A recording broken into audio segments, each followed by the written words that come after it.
The dress was finished, and it meant nothing now. Corinth had spent 3 weeks sewing it by candlelight, white fabric, gold thread, forming her mother's protection patterns along the sleeves for a man who would never see her wear it. The dress was the color of winter morning, when frost clings to everything and the world holds its breath. Beautiful, useless, a promise made to herself that no one would keep. She sat in the small room above her grandmother's cottage at the edge of the Ashen Territories, where the forest pressed close and the wind carried the scent of pine and old snow. The candle on the table had burned down to a stub. Her neck ached. The dress lay across her lap like something alive, something that demanded to be finished even though Corinth had stopped believing in the night it was meant for.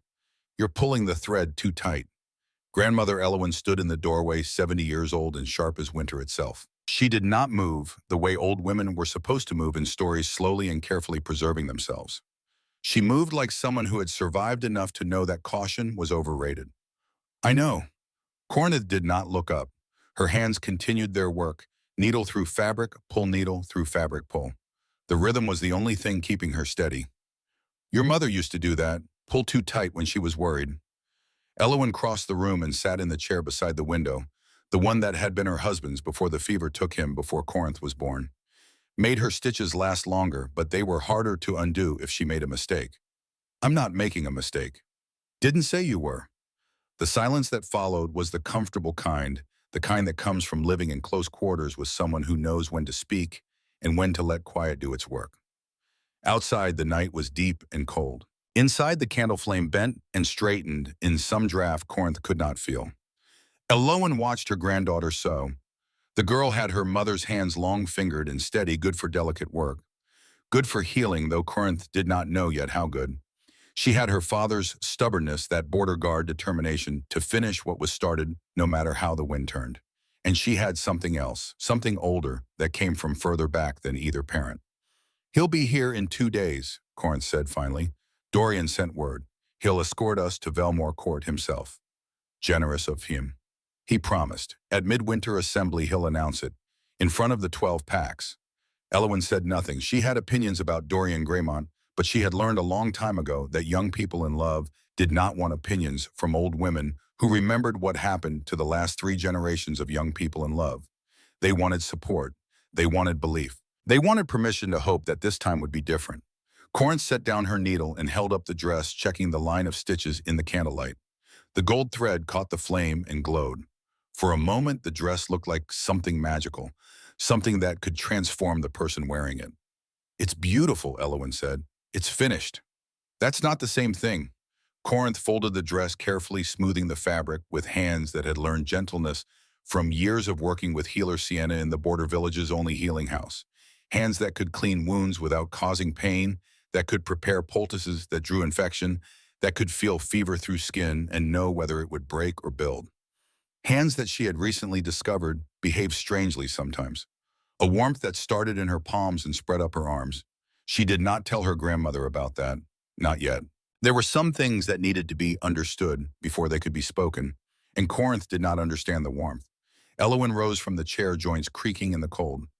"Get some sleep. Tomorrow we pack. The day after we leave for a court that doesn't want us and a boy who doesn't deserve you." "Grandmother, I know you love him. He promised you. You've sewn a dress." Elowen crossed to the door, then paused. "Your mother loved your father. He promised her a life. She sewed her own wedding dress." A pause. "She was happy. For the years she had, that's worth something." After Elowen left, Corinth sat alone with the finished dress and the dying candle. She thought about her mother, who had died when Corinth was 5, too young to remember much beyond the smell of herbs and the sound of soft singing. She thought about her father, the border guard who had raised her with awkward tenderness until the winter cold took him 2 years ago, leaving Corinth with nothing but Elowen and the healing work and the particular loneliness of being young in a place where young people left as soon as they could. She thought about Dorian, who had seemed like an answer when he arrived 6 months ago, traveling through the territories on pack business. He was handsome in the way of men who have always been told they are handsome. He was charming in the way of men who have learned that charm opens doors. And he had looked at Corinth like she was something precious, something worth keeping. At least she had believed he looked at her that way. The candle went out. Corinth sat in the dark and did not move to light another. Some things were easier to think about in darkness. The morning came too quickly and too bright. Corinth woke to knocking and Cassia's voice calling through the door. He's here. Dorian's here, and he brought a carriage. Cassia was Corinth's age 24 and had been her closest friend since childhood, back when they used to steal apples from the orchard and tell each other elaborate lies about the futures they would have. Cassia had stayed in the border village when others left. She had a gift for organization that made her invaluable to the village council and a gift for loyalty that made her invaluable to Corinth. She burst into the room now with the energy of someone who had already been awake for hours, probably helping Elowen pack, probably making lists of things that needed to be done before they left. A carriage, Cassia repeated, as if this were significant. An actual carriage, with the Greymont crest on the door. Corinth rose from the bed still wearing yesterday's clothes. She had not slept well. The dress hung on the wall where she had placed it ghostly white in the morning light. How does he look? Like someone who's been traveling. Tired, but he smiled when he asked for you. Cassia moved to the window, looked out at the village below. He brought guards, 4 of them, and supplies for the journey. Corinth, he's really doing this. He's really taking you to Velmore Court. I know. Then why do you look like you're going to your own execution?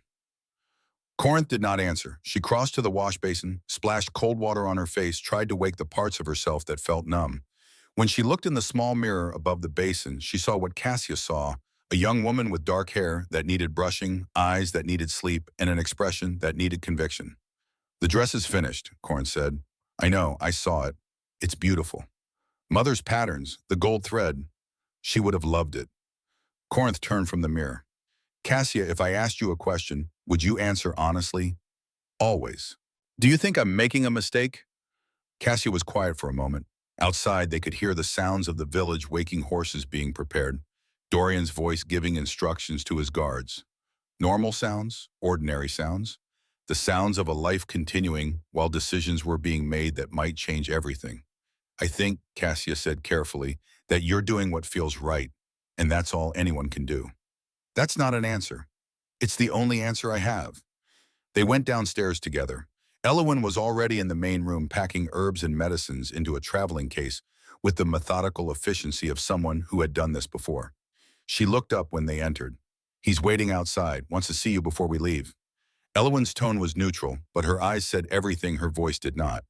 Corinth found Dorian by the carriage. He was 25 tall with the kind of face that looked better in profile than straight on. He wore traveling clothes that were too fine for the border territories, too clean for someone who had actually been on the road.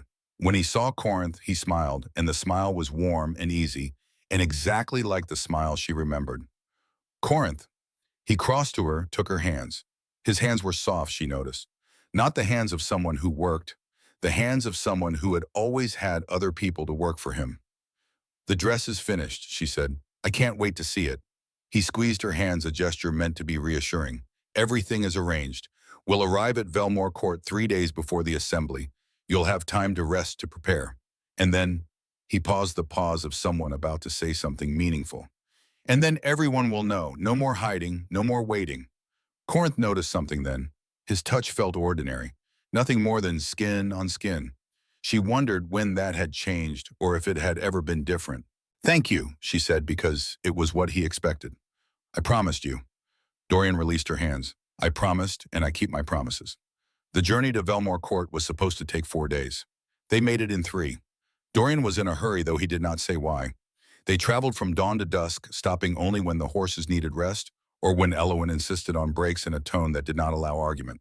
Cassia rode in the carriage with Corinth and Elowen, while Dorian rode ahead with his guards, ostensibly to secure lodging at the stops along the way. On the 2nd day, healer Sienna appeared at their noon rest stop. She walked out of the forest like she had been waiting there, which perhaps she had. Sienna was 62 years old and had been the Ashen Territory's only healer for 40 years. She had taught Corinth everything about herbs and remedies and the particular art of helping people live with dignity when healing was no longer possible. She was also dying. Corinth saw it immediately, the weight loss that had accelerated over the past month, the pallor that no amount of sun could warm, the way Sienna moved carefully, preserving energy like someone who knew their supply was limited and would not waste it. You shouldn't be here, Corinth said, embracing her. You should be resting. I'll have plenty of time to rest soon. Sienna held Corinth at arm's length, studied her face. You look tired. I'm fine.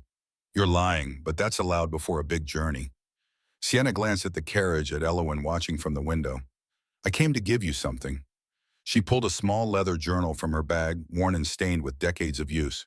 Corinth recognized it immediately as Sienna's personal healing journal, where she recorded every remedy, every success, every failure over 40 years of practice. I can't take this. You can. You will. Sienna pressed the journal into Corinth's hands. I've taught you everything I can teach at the border, but Velmore Court has healers I trained with, physicians who studied with masters I only read about. If there's knowledge that can help me, it's there. Sienna. The wasting sickness has 3 months left in it, maybe 4 if I'm stubborn. Sienna said this calmly, the way she said everything without drama or self-pity. I'd like to use that time teaching the next healer for Ashen territories, but I'd like even more to be wrong about how much time I have. Corinth's throat was tight.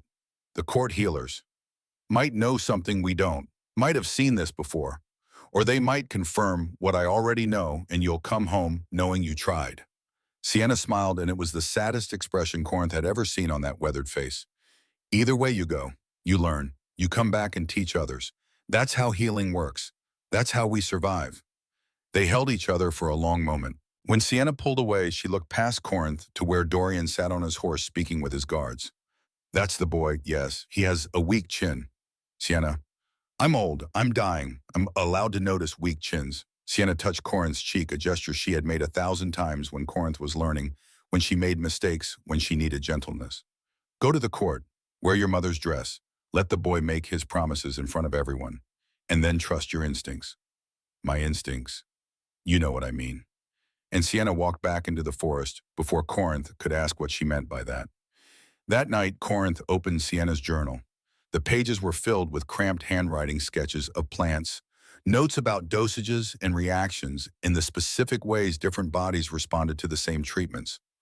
On the inside cover, Sienna had written a single line: healing is not about defeating death. It is about honoring life in its time. Corinth read every page as the carriage rolled toward Velmore Court. She read by lamplight, while Cassia and Elowen slept. She read while Dorian rode ahead, clearing their path, making everything smooth and easy and perfect. And on the last page, she found something Sienna had not mentioned: a pressed flower, dried and delicate. Beneath it, in handwriting that was not Sienna's, but older, more elegant: when your hands grow warm near him, you will know. 3 generations carried this gift. Do not ignore the signs. Your mother, Corinth's palms began to tingle as she read the words. She closed the journal quickly, pressed her hands against her skirt. The sensation faded slowly, leaving only questions.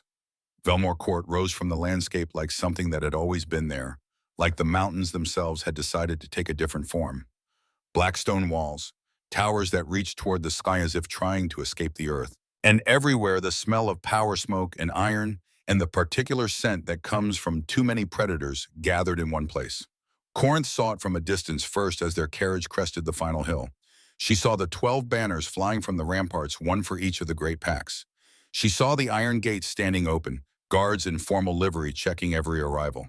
She saw a world she did not belong to and felt her stomach twist with something that was not quite fear and not quite excitement. Breathe, Elowen said from beside her. You're holding your breath. Corinth breathed. The carriage passed through the gates.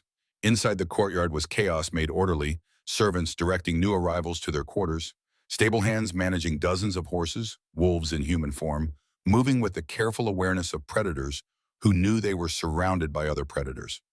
A woman was waiting for them. She stood apart from the chaos, 70 years old or thereabouts, wearing a dress of deep burgundy that spoke of wealth but not ostentation. Her hair was silver, pulled back in a style that had been fashionable 40 years ago, and apparently remained so through sheer force of personality. When she saw their carriage, she smiled, and the smile transformed her face from merely elegant to genuinely warm. Dorian dismounted quickly, went to the woman, bowed slightly. They spoke in voices too low for Corinth to hear. That's Lady Marguerite Voss, Elowen said quietly. I knew her, a long time ago. You knew her. She came to the border territories during the last territorial conflict, brought medical supplies, negotiated safe passage for healers. Elowen's voice carried something Corinth had rarely heard from her grandmother: respect, bordering on affection. She was younger then, we all were. Lady Marguerite approached their carriage. Up close, she was even more formidable, with eyes that saw everything and a bearing that suggested she had spent her entire life walking into rooms and deciding what happened in them. Elowen Ashwood. Marguerite's voice was cultured but not cold. It's been 40 years. 38. Elowen stepped down from the carriage without assistance. You're still terrifying. And you're still stubborn. Marguerite laughed, a sound that was bright and genuine, and embraced Elowen with the ease of old friendship.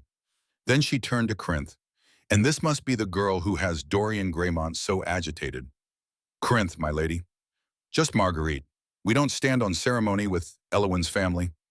Marguerite studied Corinth with an intensity that felt less like judgment and more like cataloging, like she was filing away details for later use. You have your grandmother's eyes and your mother's hands, I'd wager. You knew my mother. I knew of her, the border healer with the gift. Marguerite glanced at Elowen, some communication passing between them that Corinth could not decipher. Your grandmother wrote to me when your mother died. I'm sorry I could not attend the remembrance. The conversation was interrupted by Dorian, who appeared with servants to help with their luggage. There were introductions, instructions, the flurry of arrival logistics that prevented actual conversation. Corinth found herself swept along with Cassia toward the east wing of the court, where visiting guests of minor importance were housed. The room they were given was small but clean, with a narrow bed, a wash basin, and a fireplace that filled the space with smoke instead of heat whenever they attempted to light it. Cassia immediately began organizing their belongings with her characteristic efficiency. This is it, Cassia said, hanging the white dress carefully in the wardrobe. 3 days until the assembly, 3 days until everything changes. Corinth sat on the bed, feeling the exhaustion of travel settle into her bones. Through the window, she could see the inner courtyard, could see wolves from a dozen different packs moving through the space with the careful choreography of people who knew exactly where they stood in relation to each other. Cassia. Yes. My mother left me a message in Sienna's journal. Cassia stopped unpacking. What kind of message? Something about my hands, about a gift 3 generations carried. Corinth held up her palms, studying them like they belonged to someone else. She said I would know when I met him. Him who? I don't know. Corinth lowered her hands. I thought she meant Dorian. When he first came to the territories, when he held my hands, I felt something. Heat. I thought it was love. And now I don't feel anything when he touches me. Corinth looked at Cassia. What does that mean? Cassia came to sit beside her on the bed. She took Corinth's hand, held it between her own. It means you're paying attention, and that's more than most people do. They sat together in the small room with the smoking fireplace, and outside the court prepared for the assembly, where promises would be made or broken, where futures would be decided, where a girl from the border territories would discover whether the dress she had sewn for 3 weeks by candlelight would be the beginning of something or the end. The Great Hall was everything the rumors had promised. It stretched the length of the main building, vaulted ceiling, lost in shadows, despite the hundreds of candles burning in iron chandeliers. The walls were hung with tapestries depicting the history of the 7 territories, battles and truces, hunts and harvests, the rise and fall of pack lines that no longer existed. Long tables ran parallel down the length of the hall, already laden with food, though the assembly would not begin until tomorrow. Corinth entered with Cassia and Elowen, following the stream of guests making their way to the informal reception that preceded the formal gathering. She wore a simple dress of dark blue, saving the white dress for the assembly itself. Her hair was pulled back in the style Elowen had shown her, severe but elegant. She looked, she hoped, like someone who belonged. The hall was full of wolves in human form, their predator nature barely contained beneath courtly manners. Corinth could feel it, the particular tension that comes from too many alphas gathered in too small a space. Conversations were polite but cautious. Laughter was measured. Even the servants moved with careful awareness, like prey animals navigating a landscape full of things that could kill them. Dorian found her quickly. He looked different here, Corinth noticed. More comfortable, like he had put on clothes that fit better than the ones he wore in the border territories. You look beautiful, he said, taking her arm in. Thank you. I want to introduce you to some people, important people. He guided her through the crowd, pointing out pack leaders, senior advisors, wolves whose names carried weight. Corinth smiled and nodded, and remembered none of it, too focused on the fact that Dorian's hand on her arm felt like nothing but pressure. They were near the second table when Corinth saw her. The woman was perhaps 24 tall, with dark hair that fell past her waist, in a dress of deep wine red that must have cost more than everything Corinth owned. She stood beside an older man who had the same sharp features, the same way of holding herself that suggested perfect awareness of the space she occupied. When the woman saw Dorian, she smiled. It was not a cruel smile. It was worse than that. It was the smile of someone who had already won something and was being gracious about it. Dorian's hand tightened on Corinth's arm. Just slightly. Just enough. Isolde, he said, and his voice carried something Corinth had never heard in it before. Uncertainty. Dorian. Isolde Fairchild crossed to them with the unhurried grace of someone who had never needed to rush for anything. She looked at Corinth with eyes that assessed and dismissed in the same glance. And this must be her. The older man, Lord Aldrich Fairchild, Corinth realized, stood a few paces back watching. Corinth Ashwood. Dorian's voice was too formal now, too careful. May I present Lady Isolde Fairchild of the Red Oak Pack? Isolde extended her hand. Corinth took it. The handshake was brief, correct, and utterly devoid of warmth. The border territories, Isolde said. How fascinating. You must find the court overwhelming. Not overwhelmingly so. Well, you'll adjust, I'm sure. Isolde turned to Dorian, placed her hand on his arm with the casual ease of someone who had done it many times before. Dorian, father wants to speak with you about tomorrow's arrangements. Something about the seating. Dorian looked at Corinth, then at Isolde, then at Aldrich, watching from his position of careful distance. Of course, Corinth, I will return shortly. He left. Just like that, he left, following Isolde and her father toward the far end of the hall where the pack leaders gathered. Corinth stood alone in the middle of the great hall, surrounded by hundreds of people who did not know her and did not care to and understood with sudden, perfect clarity what was about to happen. Cassia appeared at her elbow. Corinth, I know. You should leave. Go back to the room. No. Corinth's voice was steady, which surprised her. No, I'm going to stay. I'm going to watch this happen. So she stayed. She watched Dorian stand beside Isolde at the head table. She watched Lord Aldrich place his hand on Dorian's shoulder in a gesture that looked like friendship but felt like ownership. She watched Isolde laugh at something Dorian said and watched Dorian's face transform with relief, like he had been holding his breath and could finally exhale. Elowen found her near the third table, standing in a space that was neither in the crowd nor apart from it. We're leaving, Elowen said. Not yet. Corinth, I need to hear it. Corinth turned to her grandmother. I need to hear him say it. Otherwise, I'll always wonder if I was wrong. Elowen's face softened in the way it rarely did, in the way it only did when Corinth was small and had fallen and needed to know that pain was temporary, that wounds healed, that life continued after breaking. Your mother said the same thing, Elowen said quietly, about your father. She needed to hear him choose her before she could believe it was real. Did he? Eventually, but she waited a long time. The hall had grown quieter. Not silent, but the kind of quiet that comes when something significant is about to happen and people want to witness it. Corinth felt eyes turned towards her, felt the particular weight of attention from people who smelled blood in the water. Dorian approached. He did not look at her directly. That was the first sign. The second was the way he held his shoulders braced like someone about to deliver bad news and wanting it over with. Corinth, her name in his mouth sounded like an apology before he even began. I need to speak with you. Then speak. He glanced around at the people nearby, at the wolves pretending not to listen while listening intently. Perhaps somewhere more private. Here is fine. Dorian's jaw tightened. For a moment he looked angry, but it passed quickly, replaced by something worse, resignation. I've had to make a decision. For my pack. For my family. What decision?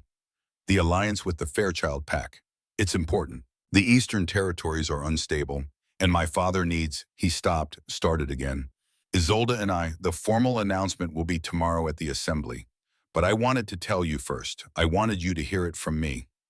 Corinth looked at him. Really looked at him. 25 years old, handsome, charming, weak-chinned, as Sienna had said. A man who had made promises by candlelight in the border territories where no one important could hear them, and was now breaking those promises in the great hall of Velmore Court, where everyone important was watching. I see, she said. I'm sorry. I should have told you sooner. I should have... He reached for her hand. She moved it before he could touch her. Don't. Corinth, please understand. I understand perfectly. And she did. She understood that she had sewn a dress for 3 weeks by candlelight for a man who was never going to keep his promises. She understood that she had allowed herself to hope for something she should have known better than to hope for. People were watching, 5 of them nearby, maybe more. Enough to make this public. Enough to make this the story people would tell about the border girl who came to court and thought she could be something she was not. Corinth felt the heat rise to her face. She felt the white dress hanging in the wardrobe in the east wing, waiting to be worn, useless now. She felt every stitch she had sewn and every hope she had allowed herself to carry. But she did not cry. That at least she could control. "Thank you for telling me," she said, and her voice came out steady level, empty of everything except the careful courtesy of someone who refused to give satisfaction to the people watching. "I hope the Alliance serves your pack well, truly." She turned before he could say anything more. Before Isolde could say anything, because she could see in her peripheral vision that Isolde was approaching, and there was something in the woman's expression, not quite pity, not quite triumph, that Corinth had no intention of witnessing up close. Eowyn and Cassia flanked her, immediately forming a protective barrier as they walked toward the side exit of the hall. Corinth kept her head up, her shoulders back, her pace measured. She would not run. She would not give anyone the satisfaction of seeing her run. The corridor outside the great hall was colder than the hall itself, the stone walls breathing the damp chill of late autumn. The torches were sparser here, casting long shadows between the archways. Corinth walked until she reached the first archway that opened onto an inner courtyard, then stopped. Her hands were shaking. She pressed them against her skirt, tried to still them, failed. "He never deserved the dress," Cassia said quietly. Her voice was firm, certain, the voice of someone who had made a decision and would not be moved from it. "I know." Corinth's voice came out smaller than she meant it to. "I know that. Your mother's patterns. 3 weeks of work, all for a man who—" "Cassia," Eowyn's voice cut through gently. "Not now." They stood together in the cold corridor, 3 women from the border territories, where people said what they meant and meant what they said, where promises were kept, or not made at all, where a girl could sew a dress by candlelight and expect it to mean something. Corinth ran her fingers along the gold thread embroidered on her sleeve, not the white dress but the blue one she wore now. Her everyday dress, her real dress. The one she had made for herself, not for someone else's vision of who she should be. It was exactly then that she heard the footsteps. Not the kind that belonged to servants or casual passersby. These were different, deliberate. The kind that changed the air before the person appeared, as if the space itself adjusted to accommodate what was coming. 3 figures turned into the corridor from the opposite end. The first was broad-shouldered and red-haired, with a face that suggested he found most things amusing, but rarely bothered to explain why. He wore a thick traveling cloak, despite being indoors, the crest on it unfamiliar to Corinth, but clearly significant from the way he moved, like corridors belonged to him personally. The second was taller, sharp-featured, with dark eyes that tracked movement with predatory precision. He moved like someone who had never entered a room without knowing every exit, every threat, every advantage. The third was not smiling.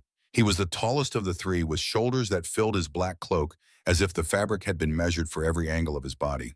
Dark hair, neat but not styled. A face that would have been handsome if it had ever relaxed but did not relax, did not offer anything except careful attention and the kind of stillness that made everything around him seem louder, faster, less controlled. His eyes were deep brown, almost black in the torchlight, and when they found Corinth standing in the corridor with her shaking hands and her careful posture, they did not slide past the way most eyes did. They stopped. They stayed.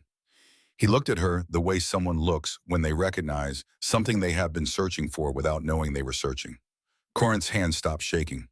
Something changed in her palms, not burning but present, steady, a heat that felt like recognition. The 3 men stopped a few paces away. The red-haired one spoke first, his voice carrying easy amusement. "You came from the direction of the Great Hall." It was not a question.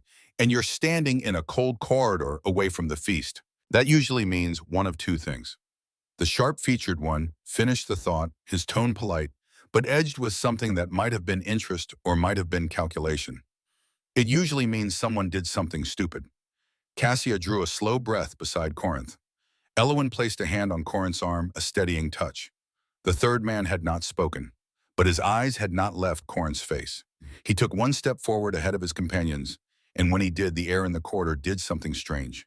It condensed. It grew heavier, the way it does before a storm, when the pressure shifts and every animal with instinct goes quiet. Corinth felt his scent before she understood she was feeling it. Cedar and dark earth, and something beneath both, something old and patient and entirely certain of itself. The red-haired man made a sound that might have been a warning. "Lucian." So that was his name?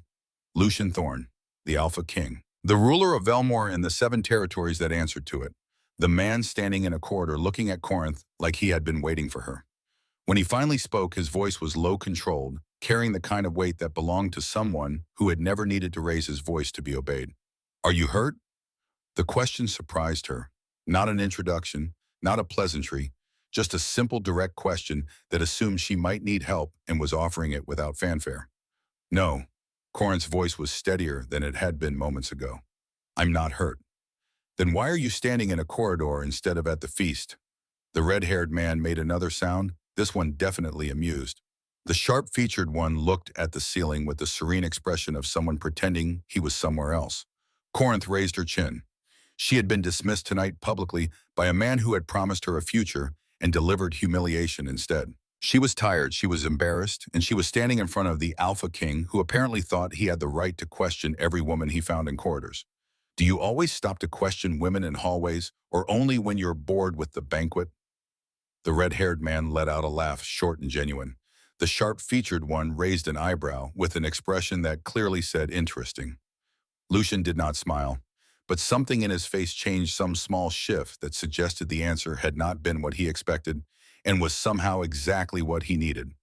"I'm not bored," he said. "I'm tired of people performing for me. You're the first person tonight who's spoken to me like a person instead of a title. Maybe that's because I don't know you. You know who I am." "I know the title," Corinth said, echoing his own words. "I don't know you."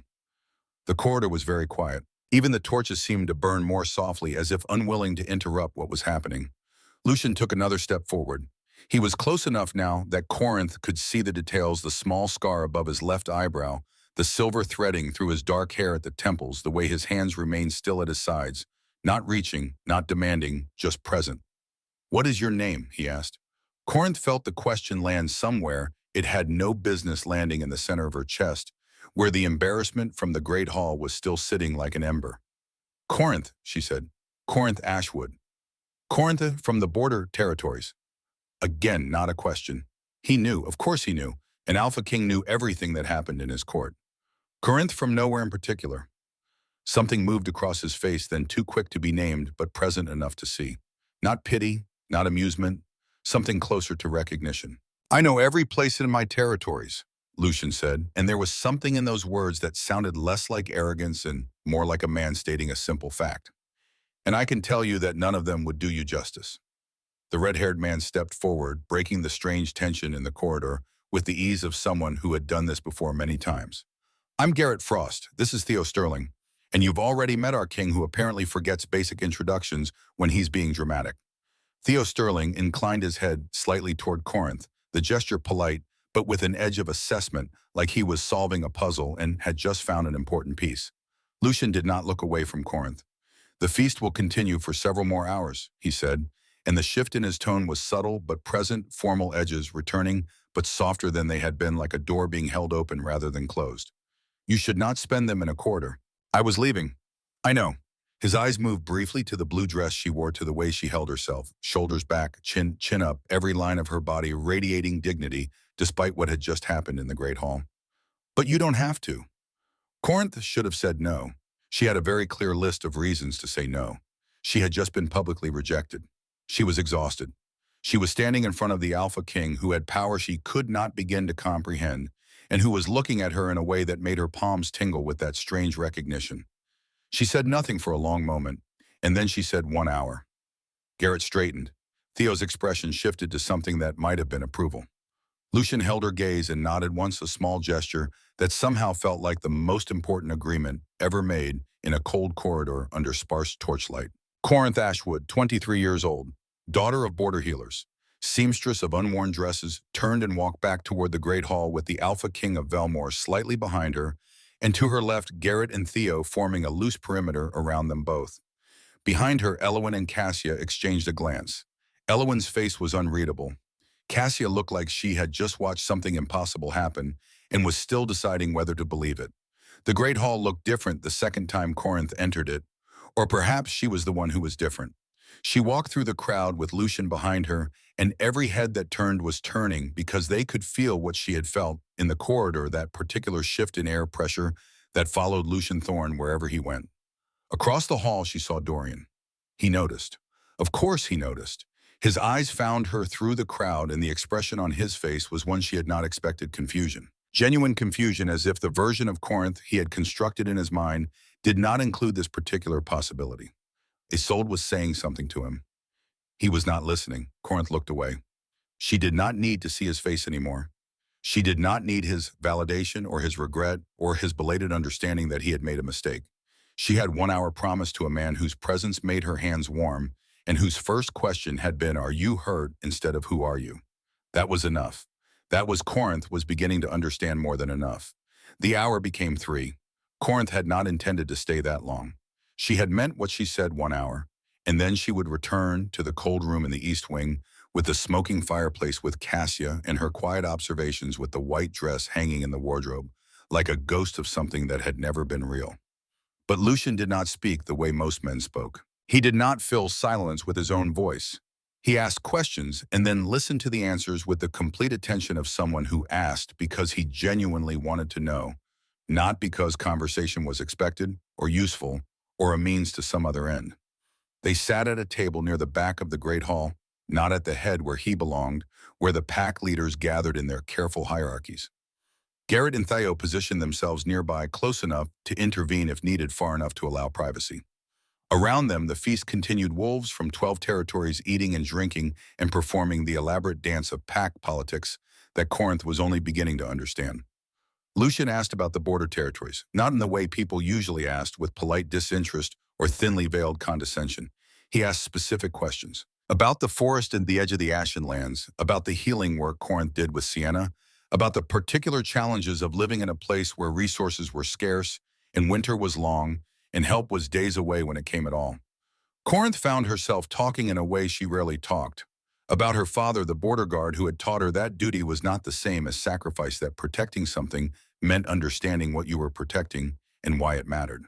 About Sienna, whose hands had steadied Corinth's when she was learning, whose knowledge came from 40 years of watching people live and be and finding dignity in both.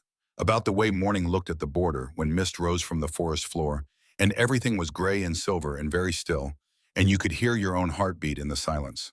Lucian listened, and when he spoke, he did not talk about power or politics or the weight of ruling 7 territories. He talked about his mother, who had been a healer before she became queen, who had kept an herb garden in the private courtyard and spent her mornings there instead of in council chambers whenever she could escape. She told me once, Lucian said, his voice low enough that only Corinth could hear, that healing was not about defeating death. It was about honoring life in its time. Corinth's breath caught. Sienna says the same thing. She wrote it in her journal.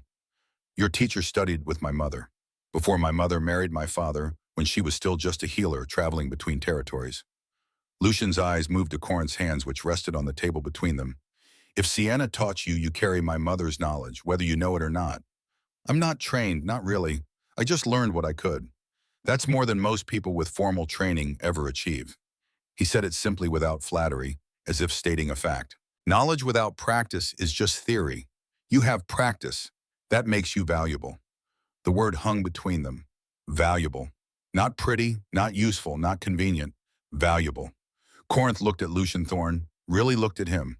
30 years old, a widower, 12 years of ruling territories that wanted to tear themselves apart. He looked tired, she realized. Not the surface tiredness of a long day, but the deeper exhaustion of someone who had been carrying weight for so long that he had forgotten what it felt like to set it down. Are you always this direct? She asked. I don't have time not to be. A pause. Does it bother you? No. And it didn't. After Dorian's smooth words and empty promises after the performance of the Great Hall, Lucian's directness felt like cold water after too much wine, sharp and clarifying. Garrett appeared beside their table with a plate of bread, golden and fragrant rosemary pressed into the crust. He set it down without ceremony. Berta's last loaf, I had to negotiate for it. Theo materialized from the other direction. He stole it. I negotiated. With theft. Corinth looked at the bread, then at Garrett's unrepentant grin, then at Lucian, who had not smiled but whose eyes carried something that might have been amusement if it were allowed to surface. Thank you, she said. Don't thank him. Theo settled into a chair across from them. Thank the woman he stole it from when she comes looking for justice. The bread was warm and slightly salty and perfect. Corinth broke off a piece and ate it slowly, and the simple pleasure of good food after a terrible night loosened something in her chest. Some tight knot that had been holding since the corridor, since Dorian's careful voice saying, "I've had to make a decision." She looked up and found Lucian watching her. Not staring, just observing with that same quality of attention he had given everything else. "What?" she said. "Nothing." But something in his expression had shifted, softened almost imperceptibly, like a room that had been closed for a long time and someone had opened a window. Across the hall, Dorian was watching them. Corinth noticed this peripherally, the way you notice movement in a forest without looking directly at it. Let him watch. Let him see what it looked like when someone asked, "Are you hurt?" instead of "How can you serve my ambitions?" The candles in the chandeliers had burned down considerably when Corinth finally rose from the table. The hall was less crowded now, the feast transitioning into private conversations and political negotiations that would last until dawn. "It's late," she said. "It is." Lucian stood when she did, the automatic courtesy of someone who had been raised to certain manners and had never abandoned them despite having the power to do whatever he wanted. "Thank you for the hour." "It was 3. "I know." Up Corinth looked at him, this man who had asked her name in a corridor and then sat with her for 3 hours without demanding anything, without expecting anything, just being present in a way that made the warmth in her hands feel less like warning and more like recognition. "Thank you for 3 hours. "Your quarters," Lucian said, and his voice had shifted again, becoming more formal, but not cold. "They're in the East Wing." It was not a question. He knew. Of course he knew. An Alpha King knew where everyone slept in his court. "Yes." "The fireplace doesn't work properly. It smokes." Corinth blinked. "How did you—" "I know this castle. I know which rooms have problems." He paused, choosing his words with the same care he had shown all evening. "That will be addressed tomorrow." "You don't need to." "I know I don't need to. I'm choosing to." His eyes held hers direct and unwavering. "Sleep well, Corinth Ashwood," from nowhere in particular. She left the great hall with Cassia and Eloin, who had maintained their vigil near the walls for the entire 3 hours. Neither of them said anything as they walked through the corridors toward the East Wing, but Corinth could feel their thoughts like pressure against her skin. It was only when they reached their room that Cassia finally spoke. "The Alpha King moved your conversation to 3 hours. I noticed. And he's fixing our fireplace. Apparently." "Corinth." Cassia sat on the bed, her face serious in the lamplight. "Do you understand what's happening?" "No." Corinth removed her shoes, her fingers working automatically. "I don't understand any of it. I came here for Dorian. Dorian chose someone else. And then a man I don't know asked if I was hurt, and I stayed for 3 hours because—" She stopped, unable to finish the sentence. "Because something in you recognized something in him," Eloin said quietly from the window where she stood looking out at the courtyard. "Because sometimes life doesn't ask permission before it rearranges itself. I don't believe in fate. You don't have to believe in it for it to happen." Eloin turned from the window. "Your mother didn't believe in fate either, and then she met your father and spent the rest of her life grateful that fate ignored her skepticism." Corinth lay down on the narrow bed without undressing. Through the window she could see the lights of Velmore Court, could hear the distant sounds of the feast continuing, could feel the particular exhaustion that comes not from physical labor, but from emotional upheaval. Tomorrow the court assembly would convene. Tomorrow Dorian would make his formal announcement about Isolde. Tomorrow Corinth would need to decide what came next, whether she returned to the border territories with her unworn dress and her new understanding of her own poor judgment, or whether she stayed for reasons she could not yet name. She fell asleep thinking about Lucian's voice asking, "Are you hurt?" and about the warmth in her hands that had not faded even after she left his presence, and about her mother's note that had known this was coming before Corinth did. "When your hands grow warm near him, you will know." She knew. She just didn't know what to do about it. Morning came with knocking. Corinth woke to the sound of someone at the door, efficient and persistent. Cassia was already up, dressed, looking like she had been awake for hours. Eloin sat by the window with the patience of someone who had learned to wait through worse things than early morning visits. The woman at the door introduced herself as Petra, one of the court's senior housekeepers. She was perhaps 50, with gray threading through dark hair and the no-nonsense bearing of someone who managed chaos for a living and did it well. "The Alpha King's instructions," Petra said without preamble. "Your quarters are being relocated. Pack your things." Relocated where? Corinth was still trying to wake up to make sense of this. "The South Tower. Better rooms. Working fireplaces." Petra entered without waiting for invitation and began folding Corinth's belongings with practiced efficiency. "The king inspected them personally this morning. Seems he has opinions about guest comfort."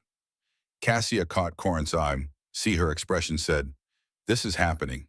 The new quarters were not large, but they were entirely different in quality. Stone walls hung with tapestries depicting forests and running wolves.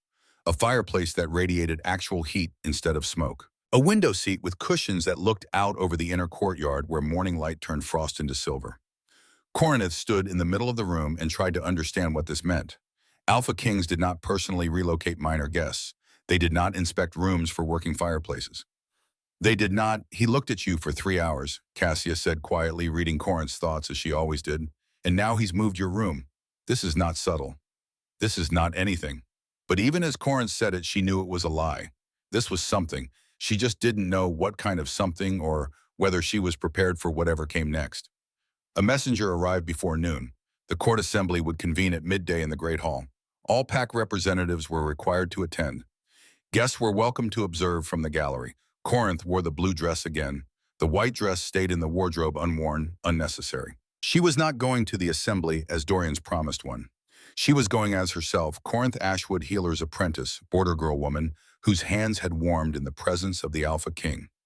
The assembly hall was arranged differently from the feast configuration. The long tables had been removed and replaced with a semicircle of heavy chairs, each bearing the crest of a pack. At the center, raised on a stone platform, sat a single throne. Not ornate, not gilded, but unmistakably the seat of power. It was empty when Corinth entered with Cassia and Elowen. A court attendant directed them to the side gallery, a raised area with benches for observers who had no official standing. From there, Corinth could see the entire assembly, the pack leaders settling into their seats, the advisors standing behind them, the careful choreography of power arranging itself. She saw Dorian seated in the gray pine section with his father. She saw Isolde beside Lord Aldrich in the red oak position, her posture perfect, her expression serene. And then Lucian entered. The room did not fall silent because he commanded it. It fell silent because every wolf in that assembly could feel what Corinth had felt in the corridor, that particular shift in pressure that followed him, that quality of contained power that made even alphas straighten unconsciously in their seats. He wore the same black cloak from the night before, the same silver clasp at his throat. No crown, no ceremony, just himself, which was apparently more than enough. His eyes moved across the assembly as he crossed to the throne. They swept the room, once cataloging, assessing, and then they stopped. On Corinth, 3 seconds. Not long, but deliberate. The kind of 3 seconds that are not incidental, that have weight and intention. The woman beside Corinth, an older wolf from the Western Territories, leaned closer and murmured, "He has never looked at the gallery during an opening. Not once in 12 years. Corinth said nothing, but she felt the warmth of the South Tower room settle into her chest, felt the weight of those 3 seconds, felt the entire assembly notice where the Alpha King's attention had stopped. Then Lucian looked forward, and the assembly began. They addressed territorial boundaries first. Water rights between northern packs. Trade agreements that needed updating. The formal recognition of a new Alpha in the West March territories after the old one retired. Corinth paid attention to all of it because the world it revealed was more intricate than she had imagined.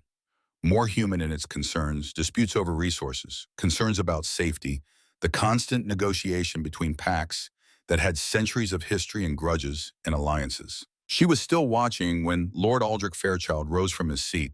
He was perhaps 55 broad through the shoulders, with silver at his temples and the particular confidence of someone who had never questioned his own importance. When he spoke, his voice carried easily across the hall. There is a matter that concerns the stability of this court and these territories. Aldrich paused, letting the weight of his words settle. The question of succession has been raised repeatedly by the Eastern Pacts. We have been patient. We have waited while the Alpha King grieved his loss and found his footing. But 12 years is enough time. The territories need assurance. They need to know there is an heir. They need to know there is a mate. The hall was very still. Lucian looked at Aldrich with an expression that revealed nothing. The matter, he said, his voice level and carrying none of the heat Aldrich had held, is being addressed. With respect, my lord, intentions are not the same as actions. The Eastern Pacts asked respectfully for proof, for a timeline, for a formal commitment that this court will have the stability of succession. Aldrich was not challenging, not quite, but he was pushing testing boundaries, using the language of concern to mask what Corinth recognized as a power play. Lucian rose from the throne. He did not need to rise. He could have delivered his response from his seat, and it would have carried the same weight. but he stood and the gesture transformed the moment from conversation to declaration. Elder Aldrich raises a fair concern. The territories deserve stability. They deserve assurance. Lucian's eyes moved across the assembly, touching each pack representative.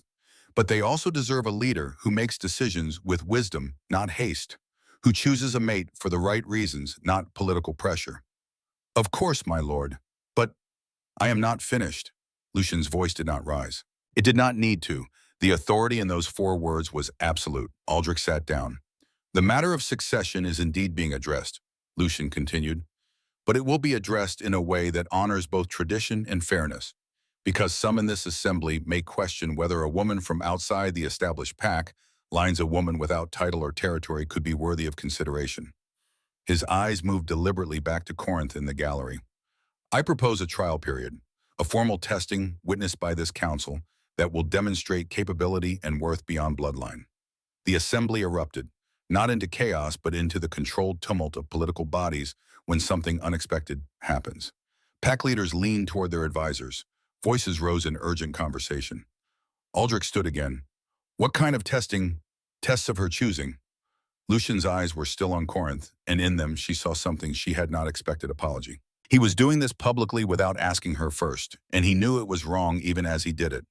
Not combat, not pack politics she has not studied, but the skills she brings to this court: healing, community building, the wisdom that comes from living at the edges and understanding what the center often forgets.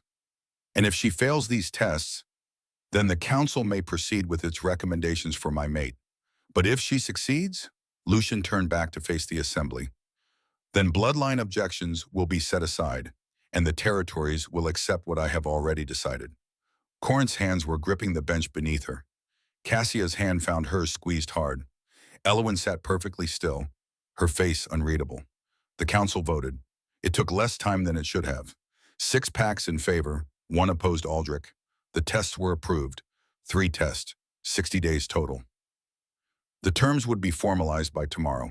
Lucian declared the assembly concluded. Pack leaders rose, began filing out conversations already starting about what this meant, what it changed, who this border woman was that the Alpha King was willing to publicly stake his authority on.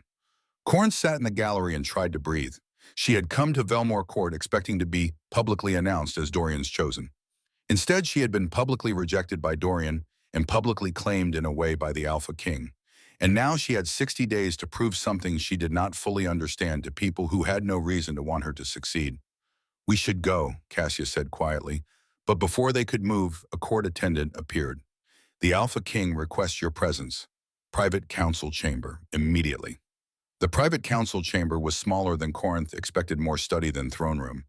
Bookshelves lined 3 walls filled with volumes that looked read rather than decorative. A large table dominated the center map spread across its surface, showing the territories in careful detail. Lucian stood by the window, his back to the door when Corinth entered. Garrett and Theo flanked the entrance, their presence more protective than threatening. You asked to see me, Corinth said. Lucian turned. Up close, without the assembly watching, he looked different. Younger somehow, more uncertain. I should have asked first. Yes, you should have. I knew Aldrich was going to push today. I knew he had something planned, and when he stood up, I had to make a choice: let him control the narrative or take control myself. Lucian crossed to the table, his hands bracing against its edge. I chose wrong. I chose to act without your consent, and I am sorry for that. The apology surprised her. Men with power did not apologize. They justified, they explained, they moved forward without looking back. They did not stand in private chambers and admit fault to women who had no leverage over them. What are the terms of these tests? Corinthos asked. Your choice. That was not political theater, I meant it. Lucian looked up at her. You tell me what you can offer this court. What skills you have that would make you valuable beyond bloodline and politics. And we design tests around those skills. And if I fail to, then Aldrich and the council proceed with their recommendations. Someone with proper lineage. Someone whose family can offer political alliances. Someone safe. His voice carried something that might have been resignation or might have been exhaustion. And you go home to the border territories with my gratitude and my regret. And if I succeed, then you become my mate, my queen, the mother of whatever heirs come. And you spend the rest of your life in a court that does not want you surrounded by wolves who will spend years testing whether you deserve the position you claimed. It was the most honest description of queenship Corinth had ever heard. No romance, no promises of happiness, just the reality of what she would be walking into. "Why me?" she asked. Lucian was quiet for a long moment.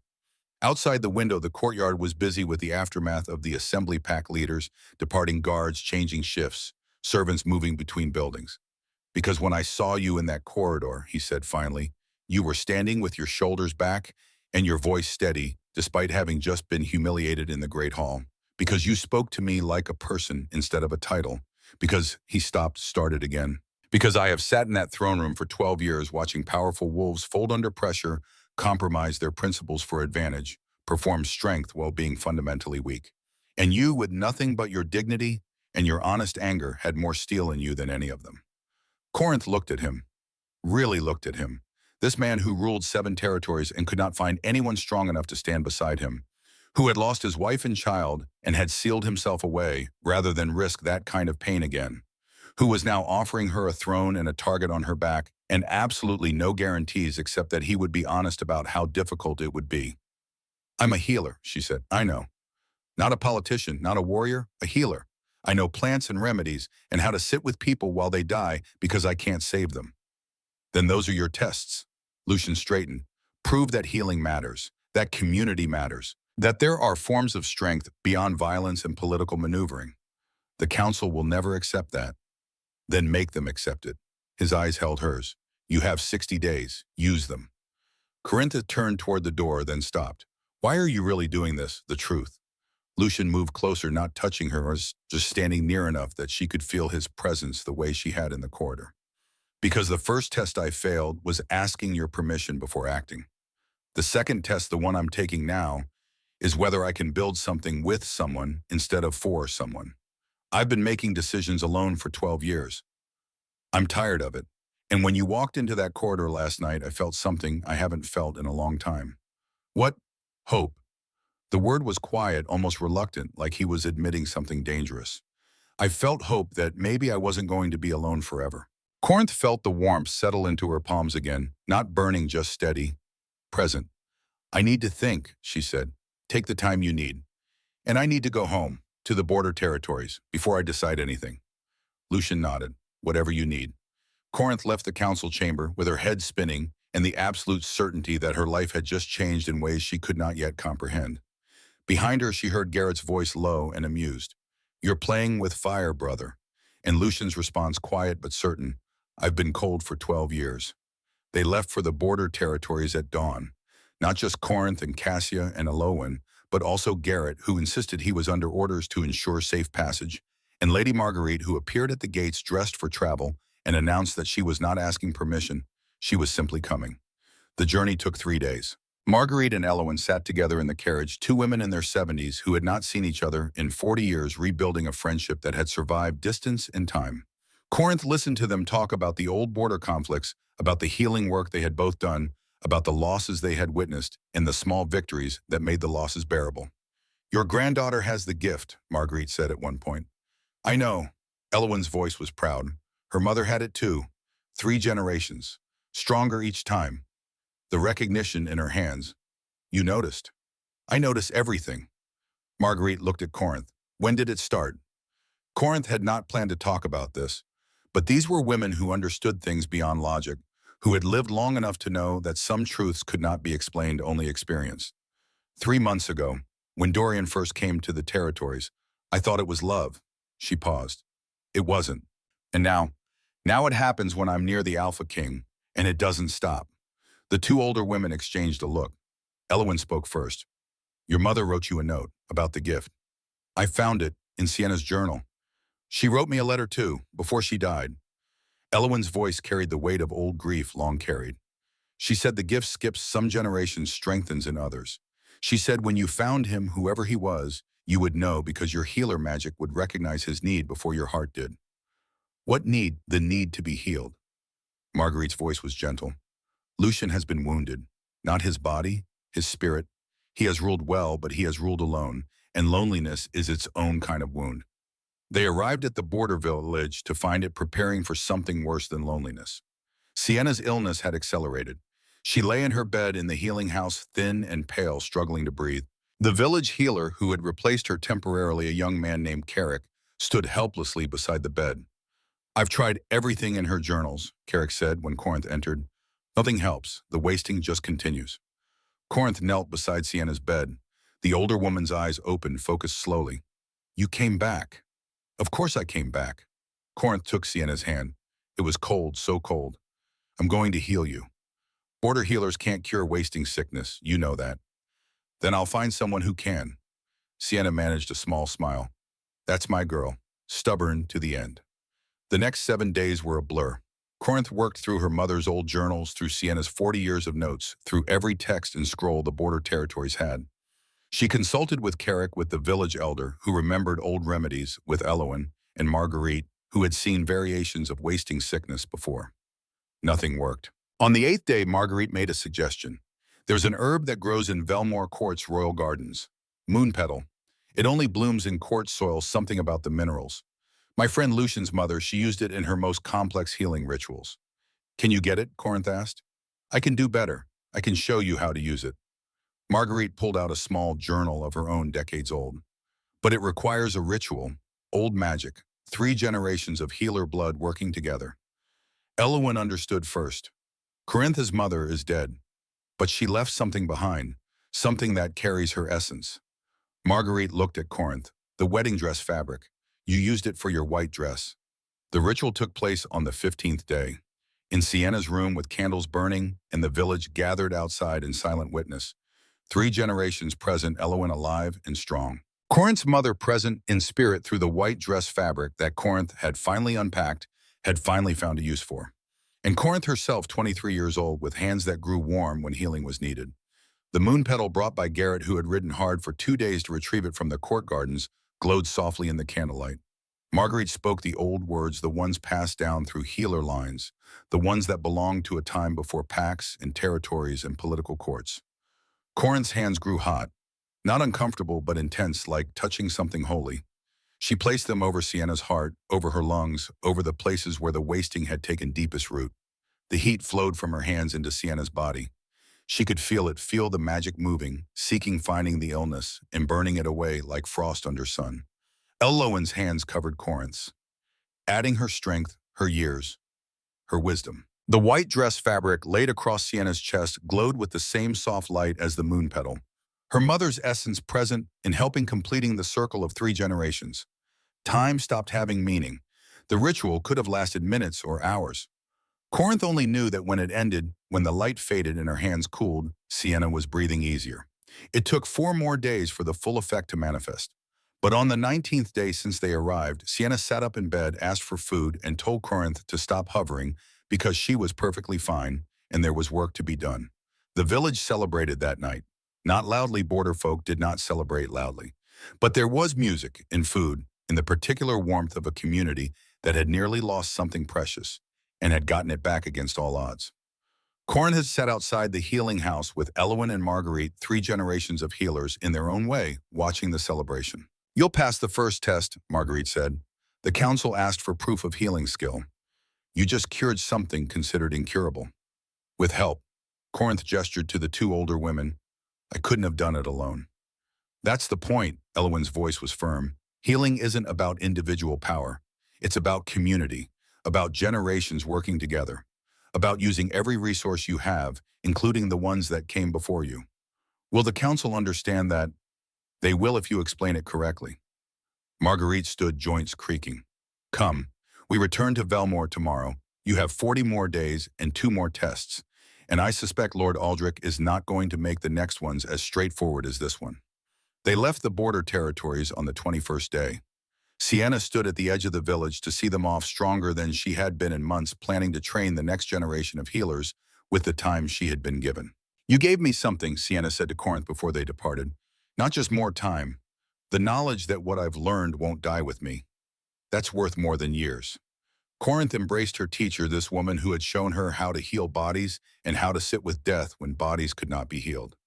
"Thank you for sending me to the court, for pushing me to go. Thank you for coming back." Sienna pulled away, looked Corinth in the eye.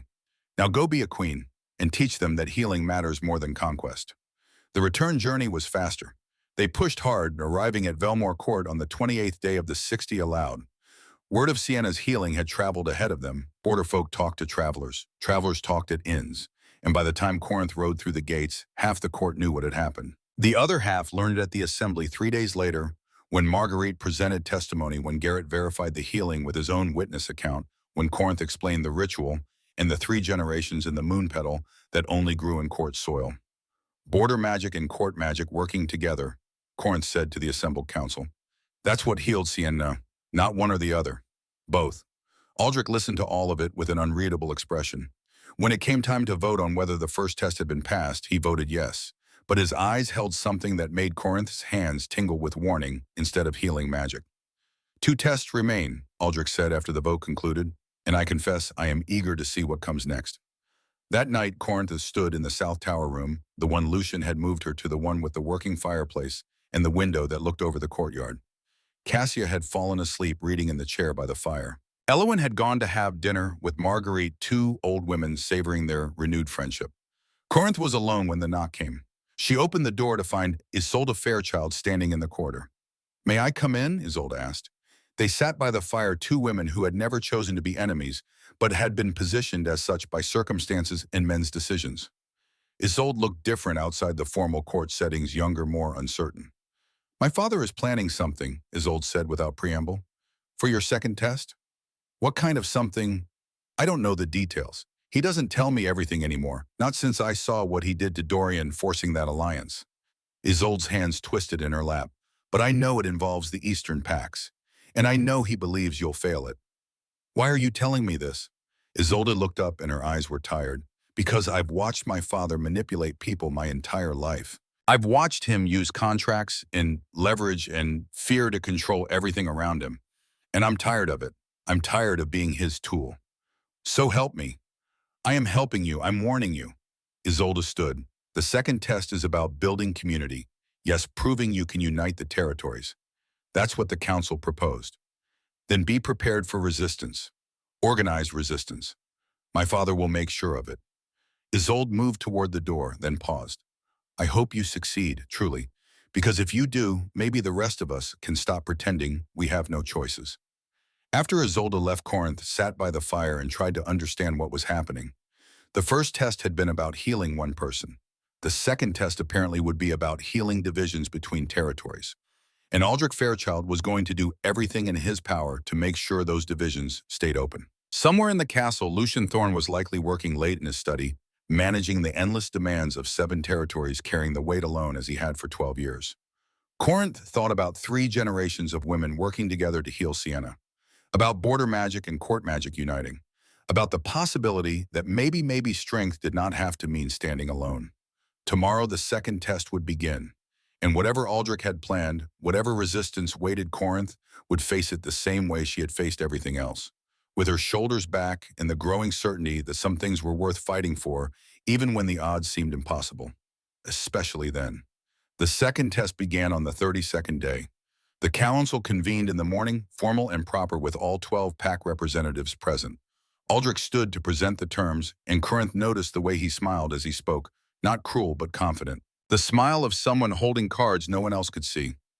"The first test demonstrated individual skill," Aldrich said, his voice carrying easily across the chamber. "The second test must demonstrate leadership, the ability to unite disparate groups toward a common purpose." He paused, letting the room settle into anticipation. "The candidate will establish a healing academy here at Velmore Court. She will recruit students from all 7 core territories and the 5 outer territories. She will train them together, breaking the tradition of separate territorial healing schools. And she will do this within 20 days. 20 days. Not the 40 that remained in the overall trial period. 20 days to build something that traditionally took years." Corinth has stood in the gallery where petitioners addressed the council. Her hands were steady, but not from calm, from anger held carefully in check.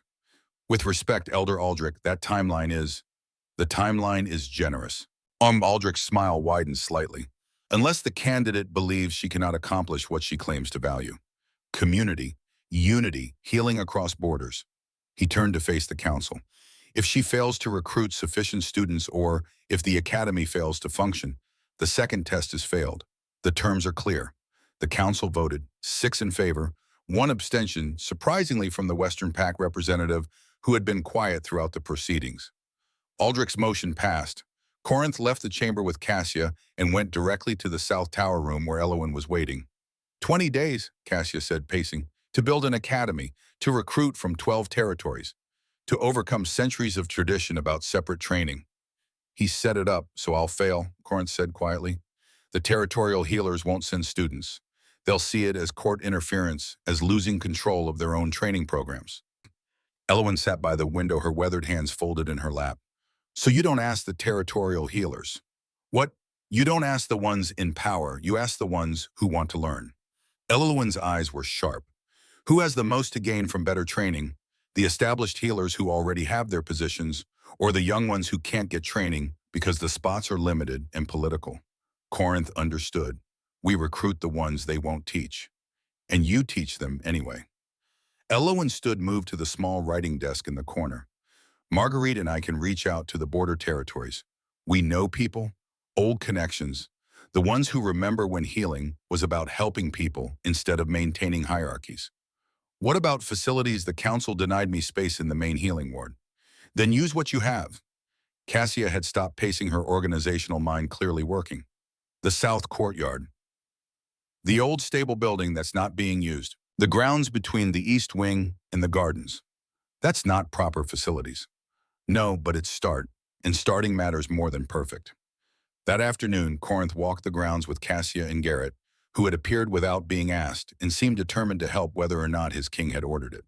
The old stable, Garrett said, pushing open the heavy door. Inside, the space was dusty and filled with equipment that had not been used in years. But the structure was sound. The roof held. Light came through high windows. Could work. Would need cleaning. A lot of cleaning, Cassia amended. I'll get you people. Garrett was already calculating. Guards who are off rotation. Kitchen staff who want extra pay. We can have this cleared in 3 days. Why are you helping? Corinth asked. Garrett looked at her with eyes that were usually amused but were currently serious. Because Lucian hasn't had hope in 10 years, and you gave it back to him. That's worth a stable renovation. They worked. For 3 days they worked. Garrett brought guards and kitchen staff and stable hands who scrubbed and swept and hauled away decades of accumulated debris. Cassia organized everything with the efficiency of someone running a military campaign. Elowen and Marguerite wrote letters, dozens of them, to every contact they had in the territories. Corinth had prepared curriculum. She had never taught formally before, but she had learned from Sienna and before that from her mother's journals. She knew what needed to be taught, not just the mechanics of healing, but the philosophy, how to sit with dying patients, how to make hard choices about limited resources, how to maintain dignity when cure was not possible. On the 4th day, the first student arrived. His name was Theron.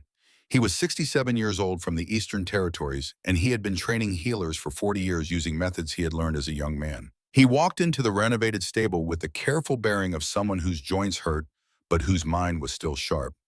Lady Marguerite wrote to me, he said without preamble, said you were teaching the old ways alongside the new, said you believed healing should be shared, not hoarded. That's correct. Then I will teach what I know, if you will have me. Corinth felt something loosen in her chest. We will have you, gladly. On the 6th day, 6 more students arrived. Young women from the Northern Territories, none older than 25, all refused entry to their PAC's formal healing program because the spots were full, because they lacked family connections, because the established healers wanted to protect their positions. We heard you were teaching anyone, one of them said. Her name was Kira, 22, with nervous hands and determined eyes. No matter where they came from. That's true. Then teach us. On the 9th day, they had 23 students. By the 12th day, 37. They came from all over, young mothers who wanted to care for their children, better old warriors who were finished fighting and wanted to preserve life instead of taking it, wanderers who had gifts but no formal training, even 3 young men who defied the tradition that healing was women's work. And on the 15th day, Isolde Fairchild appeared at the stable door. She wore a simple dress, not the court finery Corinth had always seen her in. Her hair was pulled back practically. She carried no guards, no attendants, no markers of her status. I want to learn, Isolde said. The stable went quiet. 37 students stopped their work, stopped their conversations, watched this moment unfold. Your father, Corinth began. I am not my father. Isolde's voice was steady, clear. I am 24 years old and I have spent my entire life being told what I should be, what I should do, who I should marry for political advantage. This is the first choice I am making entirely for myself. Corinth looked at her, this woman who could have been an enemy, who had been positioned as a rival, who was now standing in a renovated stable, asking to learn. Then welcome, Corinth said. Find a seat. The word spread after that. The daughter of Lord Aldrich Fairchild was studying with the border healer. The old territorial divisions were not being honored. People who had been denied training were being taught alongside those with credentials. The academy, if it could be called that, in its stable, with its mismatched benches and its curriculum written on borrowed paper, was breaking every rule about how healing education was supposed to function. By the 18th day, they had 47 students, and they were learning, not just herb identification and wound care and the mechanics of healing. They were learning from each other. Northern Territory techniques for frostbite treatment that the Southern Territories had never seen, Eastern meditation practices that help with focus during long procedures, border efficiency methods developed from years of scarce resources. Corinth taught in the mornings. Master Theron taught in the afternoons, his 67 years of experience flowing into eager students who absorbed everything. Aloan came twice weekly to teach the oldest healing practices, the ones passed down through generations before pacts and territories existed. Marguerite taught political strategy. You will face resistance, she told the students on the 19th day, from territorial healers who feel threatened, from pack leaders who fear change. You must be better than good. You must be undeniable. On the 20th day, the council reconvened for evaluation. They came to the stable instead of calling Corinth to the assembly chamber. All 12 pack representatives, with Aldrich at the forefront, expecting to find chaos or failure or some justification for declaring the test failed. They found 47 students working in organized groups. They found Master Theron teaching advanced diagnostic techniques to a mixed class that included both a 70-year-old grandmother and a 19-year-old boy. They found Isolde Fairchild working beside a girl from the poorest border village, both of them preparing poultices with practiced deficiency. They found something that worked. Aldrich walked through the space slowly, his face betraying nothing. He stopped at various stations, asked students questions about what they were learning, observed the teaching methods. When he reached Corinth, standing near the main teaching area, he spoke quietly enough that only she could hear. You have recruited students. That was the requirement. We have. From all territories. 12 territories represented, plus 5 students from beyond the traditional 7. Corinth kept her voice level. Master Theron can verify the attendance records. I'm sure he can. Aldrich's eyes moved across the stable, calculating something. You have built a community here. In 20 days, that is notable. It's what happens when you stop asking permission and start providing value. Something flickered in Aldrich's expression, not quite respect, but awareness. The awareness that Corinth was not what he had expected, that the tests he designed might not break her the way he had assumed they would. The council voted that afternoon, 7 in favor of passing the second test. 5 opposed Aldrich, and 4 Eastern Territory representatives who clearly voted as a bloc. The test passed. Barely. But it passed. That night, Corinth sat in the South Tower room and tried to process what had happened. She had 8 days left in the 60-day trial period. One test remained, and Aldrich had lost twice, which meant the third test would be different, worse, designed not just to challenge her, but to destroy her. The knock at the door came late after Cassia had gone to bed, after Elowen had retired to her own adjacent room. Lucian stood in the corridor. He looked exhausted, not physically, but deeper. The exhaustion of someone who had been managing too much alone for too long. His eyes found hers, and in them, she saw something she had not seen before: vulnerability. May I come in? She stepped aside. He entered, moved to the window, stood looking out at the courtyard the way she often did. You're succeeding, he said quietly, at the test, at everything I hoped you would do. But Aldrich is planning something for the third test, something that I cannot see yet, but I can feel coming. Lucian turned to face her. He has not been this quiet before. Usually when he loses, he objects loudly, he fights openly. This time he just voted and left. What does that mean? It means he has something planned that he believes is inevitable, something he doesn't need to fight because he knows I cannot prevent it. Lucian's hands gripped the window ledge. I should never have agreed to these tests. I should have just claimed you as my mate and made the council accept it. And then what I would have been queen, yes, but I would have been the queen you imposed on them, not the one they chose to accept. Every decision I made would be questioned. Every failure would be proof that you were wrong. Corinth moved closer, though she did not touch him. These tests are hard, but they're also necessary. You sound like my mother. Then your mother was wise. Lucian looked at her, and for the first time since she met him in that corridor weeks ago, he smiled. Not fully, not freely, but a small, genuine expression that transformed his face from merely handsome to something that made her chest tighten. She would have liked you. She would have said you had steel in your spine and sense in your head, and those were the two things that mattered most in a queen. What did she say about love? The question surprised them both.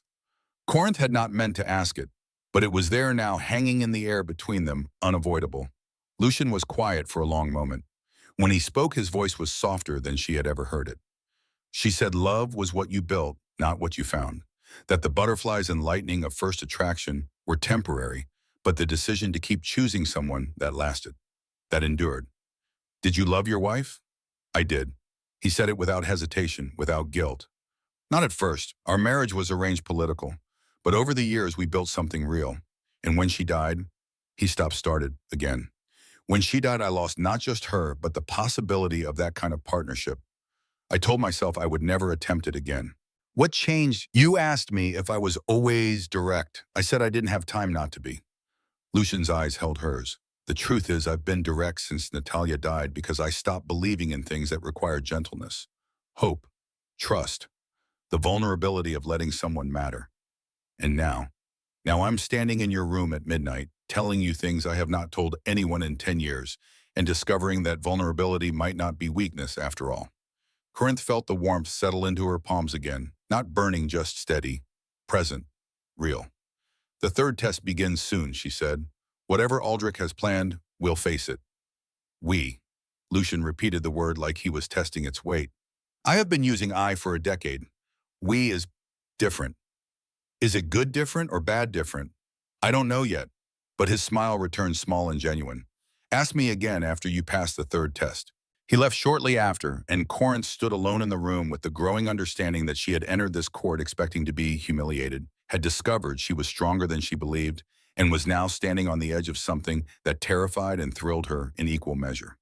Tomorrow, the third test would be announced, and whatever came, whoever she became, she would face it the way she had faced everything else since that night in the corridor, with her shoulders back and the certainty that some battles were worth fighting even when victory was not guaranteed. The third test was announced on the 53rd day, and it was worse than anything Corinth had imagined.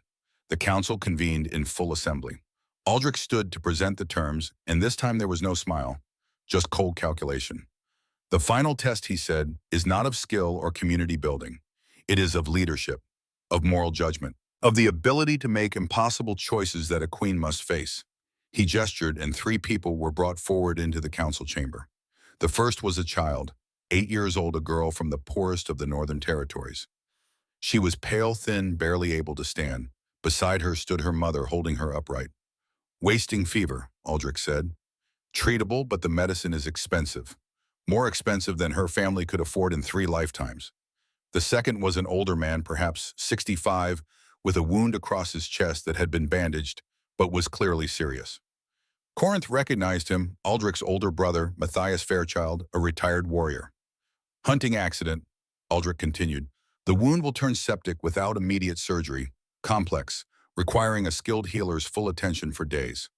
The third was a woman in her 60s, noble bearing, clearly wealthy from her clothing.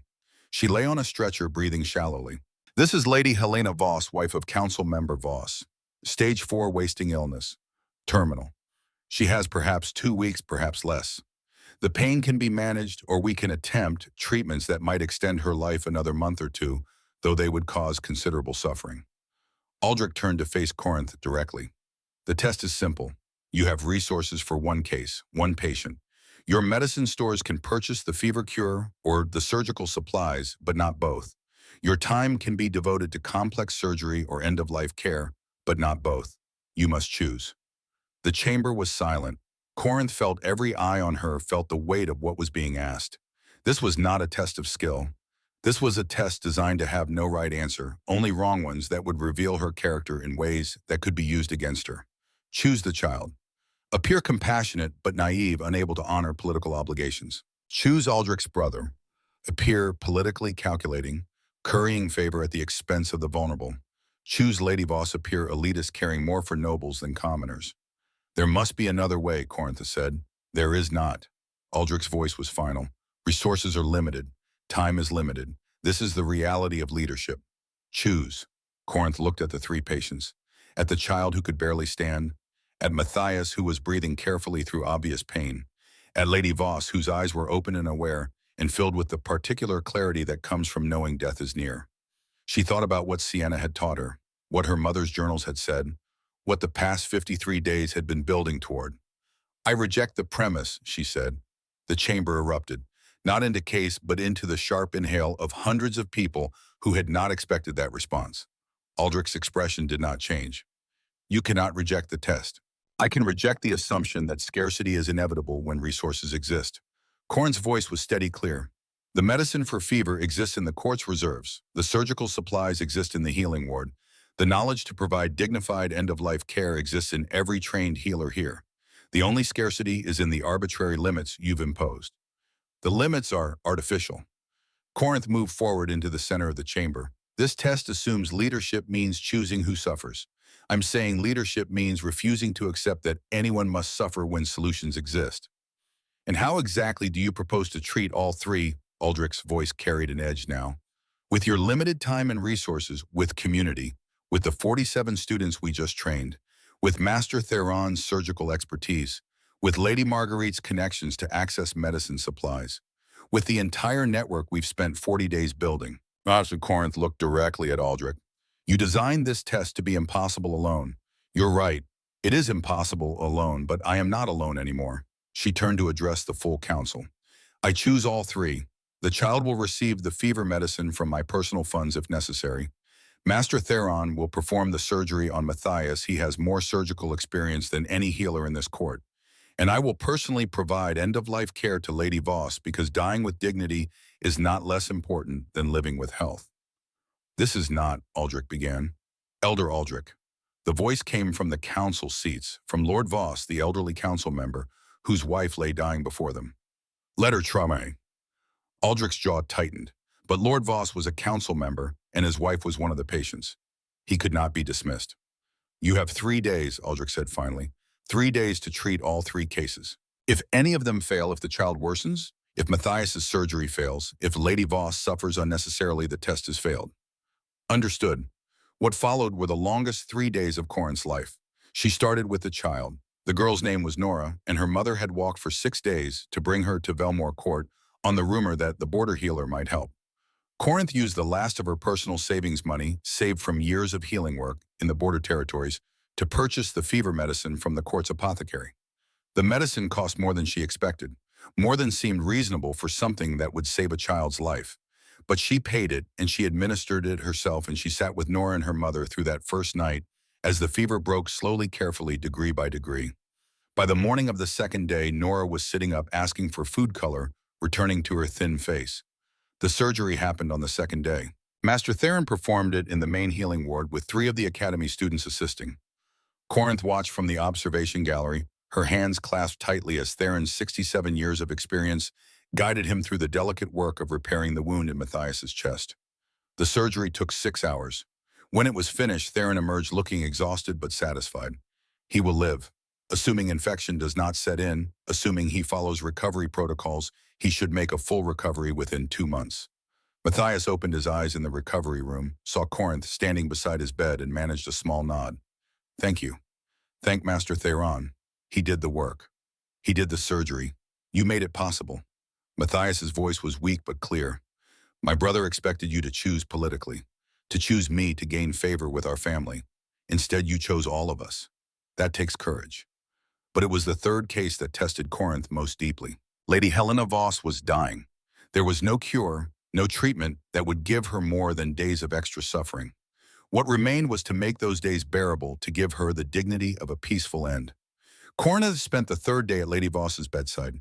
Not treating her there was nothing to treat, but being present, listening as Helena spoke about her life, her children, the things she regretted and the things she was grateful for, managing her pain with careful doses of medicine that dulled the worst edges without stealing her lucidity. Lord Voss sat on the other side of the bed holding his wife's hand. They had been married for 43 years, Corinth learned. They had raised 5 children together, buried 2 celebrated grandchildren. They had built a life. "I don't want more time," Helena said to Corinth, late on the third evening. Her voice was soft but certain. "I want peace. Can you give me that?" "I can." Mona Corinth adjusted the medicine, the dosage carefully calculated to ease suffering without hastening death. Aligned healers learned to walk through experience and instinct. Helena closed her eyes. "Thank you for not trying to save me, for understanding that sometimes healing means letting go." She died as dawn broke on the fourth day, peacefully without pain, with her husband holding one hand and Corinth holding the other. Lord Voss wept quietly for a moment. Then he looked at Corinth with red eyes and said, "You gave her what she asked for, what she needed. That is true healing." The council reconvened that afternoon. Aldrich stood to evaluate the test results. "The child lives," confirmed. "The surgery was successful," confirmed. "Lady Voss died." "Lady Voss died peacefully." Lord Voss interrupted, standing from his seat. "She died without suffering. She died with dignity. And in her final hours, she told me that the border healer understood something. Most healers forget that death is not failure when it comes with peace." He turned to address the full council. "I vote that the third test is passed, and I formally request that this council stop trying to find ways to reject this woman and start accepting that she has proven herself in every way that matters." The chamber was silent for a long moment. Then another council member stood, and another, until 5 of them were standing, signaling their support. Aldrich remained seated. There is still the matter of proper lineage, of bloodline, of nothing that matters more than what we have witnessed. This from the Western Territory representative, the one who had abstained from earlier votes. "The candidate has demonstrated healing skill beyond question. She has built community where division existed. She has made moral choices that honored life in all its stages." "What more do you require, Elder Aldrich?" "The stability of succession requires someone strong enough to lead, which she has proven to be." The Western representative's voice was firm. "I move that we vote immediately on whether all 3 tests have been passed." The vote was called, 8 in favor, 3 opposed Aldrich, and 2 Eastern Territory representatives who had voted with him throughout. The tests were passed, all 3. 56 days into the 60-day trial period, Corinth Ashwood had done what Aldrich designed to be impossible. But before anyone could celebrate, before the chamber could erupt into the chaos of political recalculation, Aldrich stood one final time. "The tests are passed. I acknowledge this." His voice was measured, controlled. "However, there remains one legal matter that must be addressed before any bonding can proceed." He pulled a document from inside his robe, yellowed with age, clearly official. 12 years ago, Queen Natalia signed a betrothal contract while pregnant with the heir.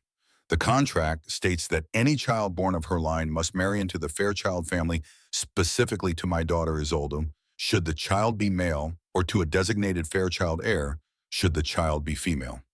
The chamber went silent again, but this was a different silence. Shocked, horrified. Lucian rose from his throne. "What contract? I knew nothing of this." The contract was signed in private under the advisement of the council at that time, for political stability, for securing the Eastern Territory's loyalty. Aldrich's voice was cold now, the pretense of concern dropped. "The contract is legally binding under old territorial law. Queen Natalia died before she could inform you, but the obligation remains." "The child died with her," Lucian said, his voice barely controlled fury. "The contract specified any heir of Natalia's line, any future heir. Any child born to you, regardless of who the mother is bound by this contract." Aldrich turned to the council. "The Alpha King may marry whomever he wishes, but his firstborn child belongs to the Fairchild line." The implications crashed through the chamber like a wave. Corinth felt them hit her physically, the realization that even if she became Lucian's mate, even if she passed every test any child they had would be bound from birth to a contract made before either of them knew it existed. "This is coercion," Marguerite said from her seat in the observer's gallery. "Natalia would never have signed this willingly." "Prove it." Aldrich's challenge was simple, devastating. "The Queen is dead. The council members who witnessed the signing are dead. All that remains is the contract itself, signed in her hand, sealed with her seal. Unless you have evidence of coercion, the contract stands." The session ended in chaos. Lucian stormed from the chamber. Aldrich left with his daughter, who looked pale and stricken. The council dissolved into urgent conversations about precedent in law and political ramifications. Corinth stood in the center of it all and felt the weight of what had just happened. She had passed 3 impossible tests. She had proven herself in every way demanded. And it meant nothing because a dead queen's signature on an old contract had bound the future in ways no one could break. That night, she sat in the South Tower room with Eloin, Cassia, and Marguerite. They had not bothered with candles. The moonlight through the window was enough. There must be a way, Cassia said. She had been saying variations of this for hours, her organizational mind refusing to accept an impossible problem. Legal contracts can be challenged. There must be precedent, loopholes, something. The contract requires proof of coercion, Marguerite said quietly. Without that, it stands. Did Natalia write to you about this? Corinth asked. After the signing, did she say anything? She wrote to me often. Hundreds of letters over the years we were friends. Marguerite's voice was heavy. I kept them all, but I would need to search through them to see if any mentioned the pressure she was under the circumstances of the signing. Then search. Corinth had stood, moved to the window, looked out at the courtyard where she had first walked with Lucian, after the rejection, after the corridor, after everything changed. We have 4 days left. Use them. Eloin spoke for the first time in hours. What will you do? I'm going to find Isolde Fairchild, because her father thinks he's won, but he forgot something important. Corinth turned from the window. Isolde is not her father, and she's been defying him in small ways since she joined the academy. Maybe she's ready to defy him in bigger ones. She found Isolde in the Healing Academy stable. It was late past midnight, but Isolde sat alone among the benches where students studied during the day. She was not crying, she was just sitting very still, looking at nothing. I didn't know, Isolde said when Corinth entered. About the contract, my father never told me. I know. He wants to use me, again, like he used me with Dorian, like he's used me my entire life. Isolde's voice was flat, exhausted. I thought joining your academy was choosing something for myself. But even that becomes a tool for him. If you marry Lucian, if you have children, they're bound to me or to whatever Fairchild heir my father designates, which means I'm still not free. I'm still just a piece in his game. Corinth sat beside her on the bench. Outside, the night was cold and clear stars visible through the high windows. What would freedom look like to you? Corinth asked. I don't know. I've never had it long enough to imagine. Isolde looked at her hands. I wanted to learn healing because it was the first thing that felt like mine, like I was building something instead of being built by someone else's expectations. And now even that is contaminated. It doesn't have to be. Halbuji, help me break the contract. Testify against it. You know your father's methods better than anyone. You know how he manipulates situations, pressures, people, creates leverage. Tell the council what you know. Isolde was quiet for a long time. When she spoke, her voice was small, uncertain. He's my father. I know. If I testify against him, he'll disown me. The Fairchild family will cut me off. I'll have nothing. No home, no resources, no protection. You'll have yourself. Corinth held Isolde at his gaze. And you'll have the knowledge that you broke a cycle, that you refused to be his tool, that you chose freedom even when it cost everything. That's easy for you to say. You've always been free. No. Corinth shook her head. I was free from wealth, from status, from power. But I wasn't free from fear of not being enough, from believing I needed someone else's validation to matter. It took being publicly rejected in that great hall to understand that the only person whose validation I needed was my own. Isolde looked at her, really looked at her, and something in her face shifted. If I do this, if I testify, what happens to me after? I don't know, but you'll face it as yourself, not as your father's daughter, and that has to be worth something. They sat together in the stable for another hour. Two women who had been positioned as rivals, talking about freedom and fear and the cost of choosing yourself when everyone expects you to choose duty. When Isolde left, she said only, I'll think about it. It was not a promise, but it was not a refusal either. The next 3 days were a blur of desperate research. Marguerite went through every letter Queen Natalia had written looking for any mention of pressure, coercion, fear. Cassia researched territorial law looking for precedents where contracts were overturned. Garrett quietly investigated the old council members who had witnessed the signing, trying to find living relatives who might know something. Corinth continued teaching at the academy because the students needed her, because stopping would be giving up, because the work mattered regardless of what happened with contracts and courts. On the 58th day, Marguerite found something. A letter dated 1 week before Natalia signed the contract. In it, the late queen wrote, "They tell me that if I do not sign, they will ensure the child never inherits. They say accidents happen, that succession can be managed. I am so afraid, Marguerite. Not for myself, but for this baby who has not yet drawn breath. What kind of mother signs her child's future away to protect them? What kind of queen bows to threats?" It was not explicit. It was not a confession of coercion in legal terms.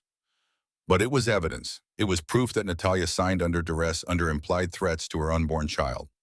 They presented it to the council on the 59th day. The hearing was formal, legal, unlike anything that had come before. This was not about tests or proving worth. This was about contracts and precedent and the careful navigation of laws that had governed the territories for centuries.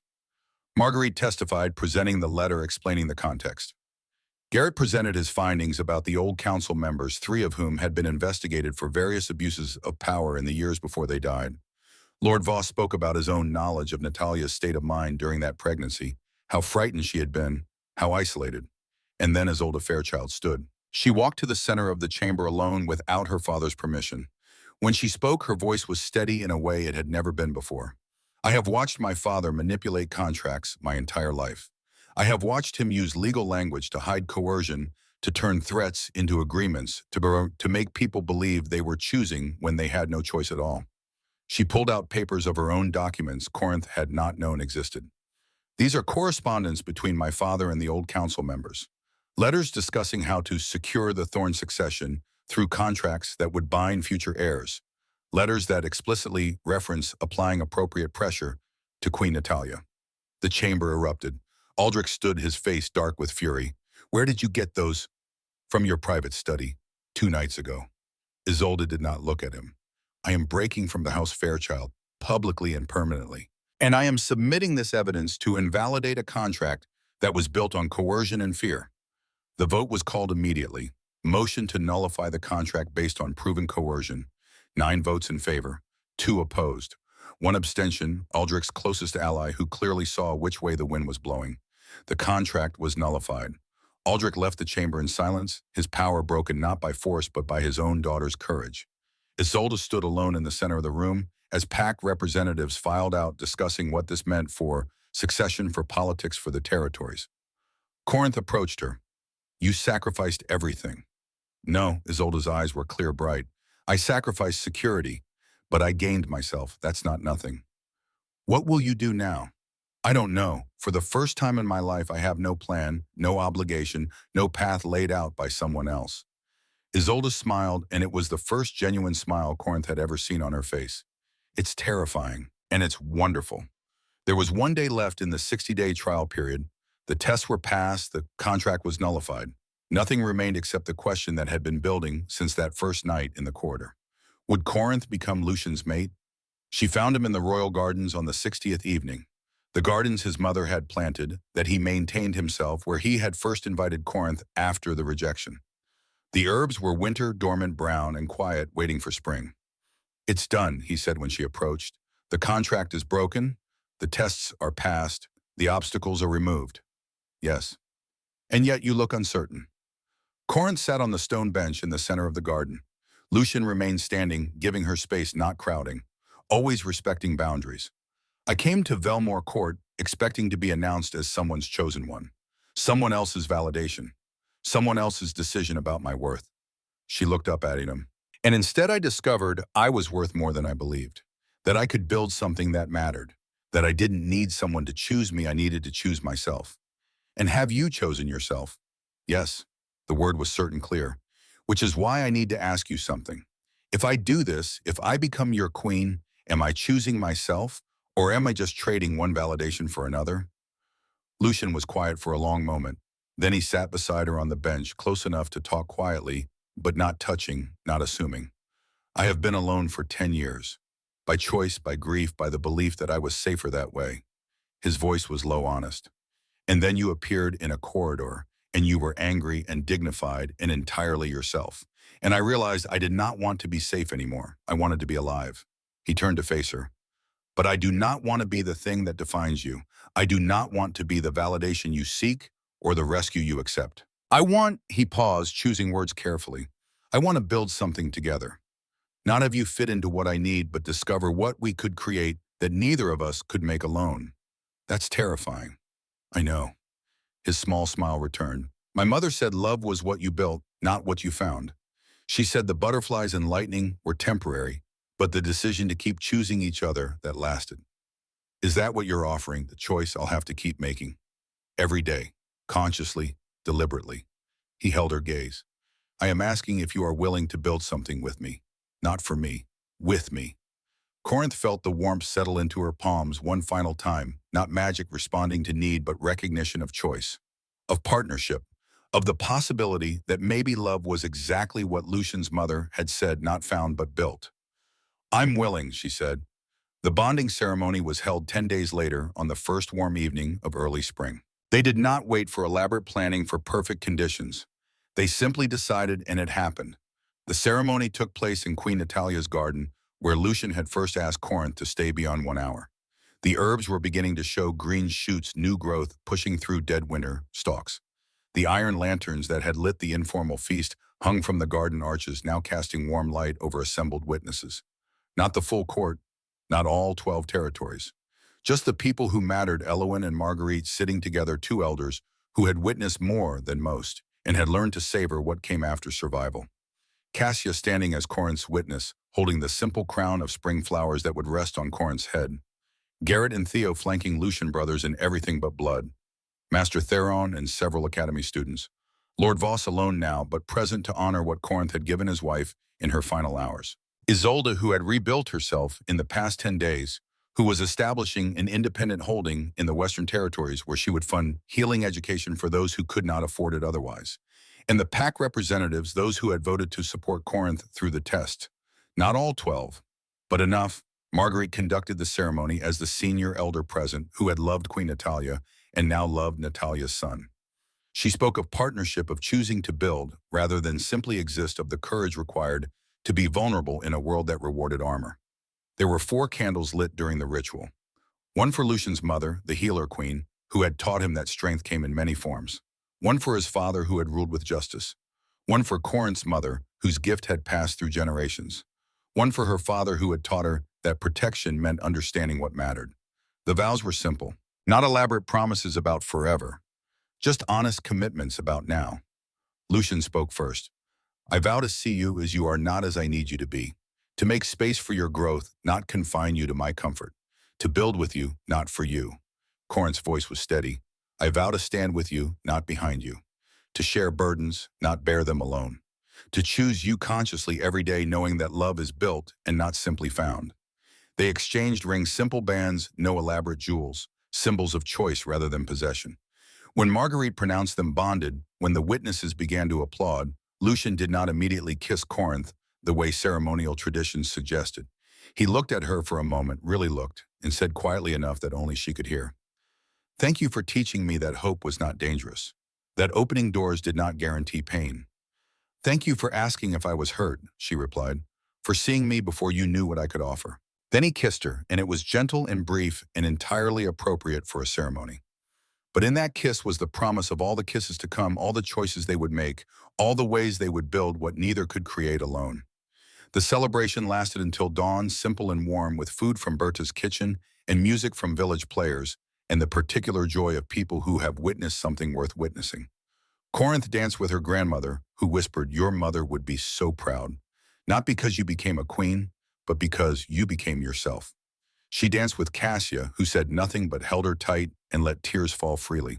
She danced with Lucian, who was not a particularly graceful dancer, but who tried anyway, and whose laughter when they stumbled was worth more than perfect technique. And when the dawn came, when the celebration wound down and people drifted away to their own lives, Corinth stood in the garden with the Lucian and watched the sun rise over Velmore Court. What happens now, she asked. Now we build. Lucian's arm was around her shoulders, casual and comfortable. The Healing Academy continues. The territories learn to work together instead of competing. We rule together, we make mistakes together, we figure it out as we go. That's not very reassuring. No, but it's honest. They stood together as morning light turned the courtyard silver, as the castle woke around them, as life continued the way it always did, with work and challenge, and the constant negotiation of living among others. But now they faced it together, and that made all the difference. 4 years later, on a spring morning, very much like the one where they had bonded, Corinth woke to sunlight streaming through the windows of the royal chambers and the sound of her daughter's laughter echoing from the courtyard below. She rose from the bed, careful not to wake Lucian, and moved to the window seat that had become her favorite place in all of Velmore Court.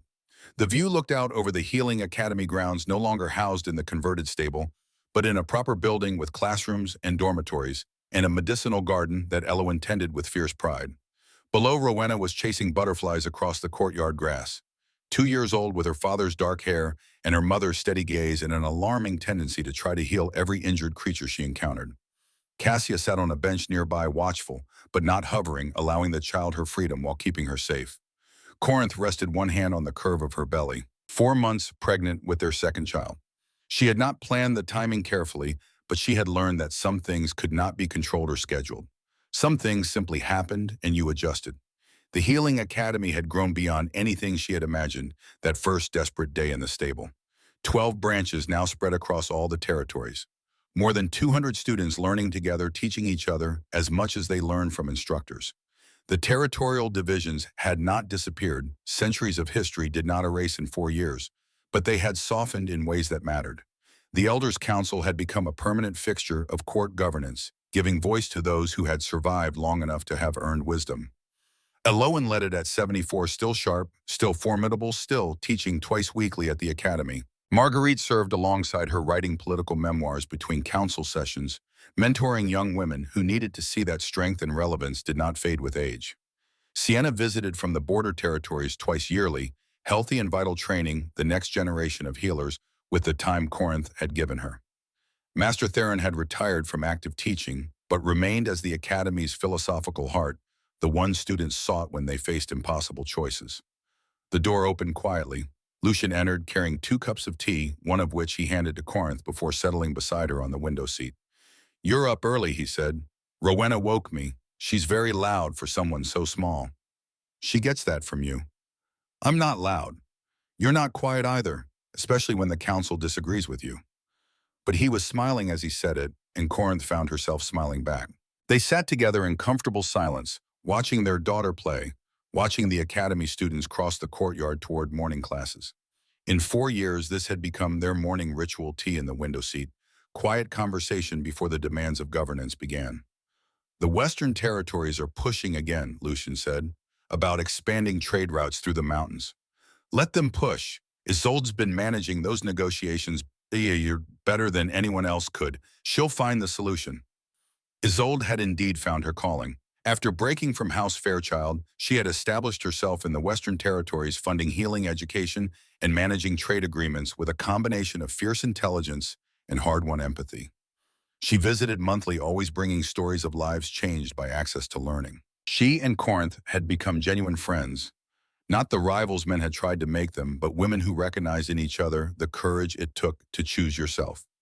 "Cassia wants to expand the archives," Corinth said.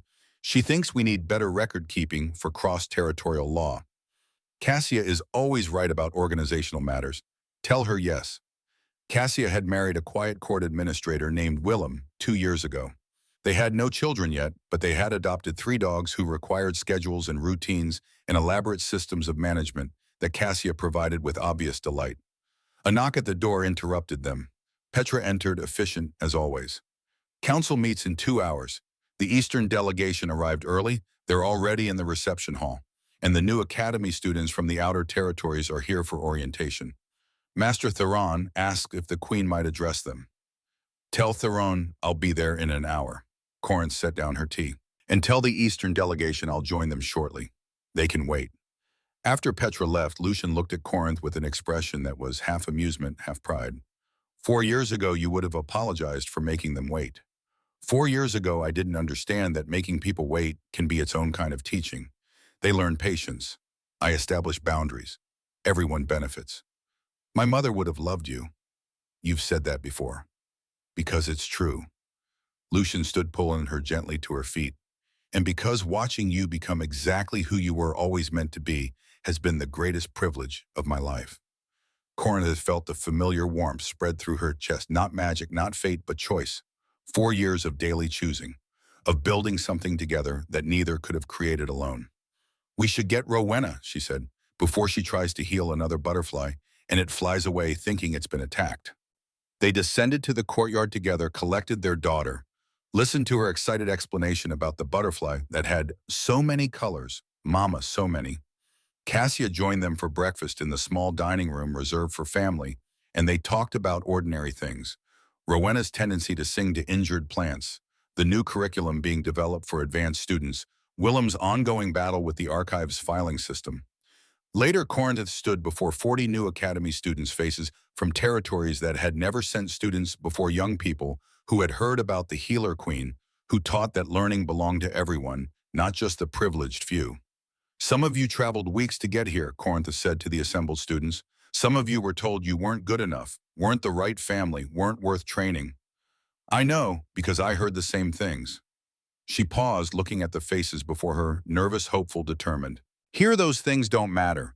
What matters is that you showed up, that you want to learn, that you believe healing is worth doing even when it's hard, even when resources are scarce, even when you can't save everyone." She thought about Sienna teaching her in the border village, about her mother's patterns sewn into a white dress, about 3 generations of women working together to cure a wasting sickness. "You are not alone in this," Corinth continued. "You have each other. You have teachers who remember what it was like to be where you are. And you have a court that understands finally that strength comes in many forms. Healing is one of them."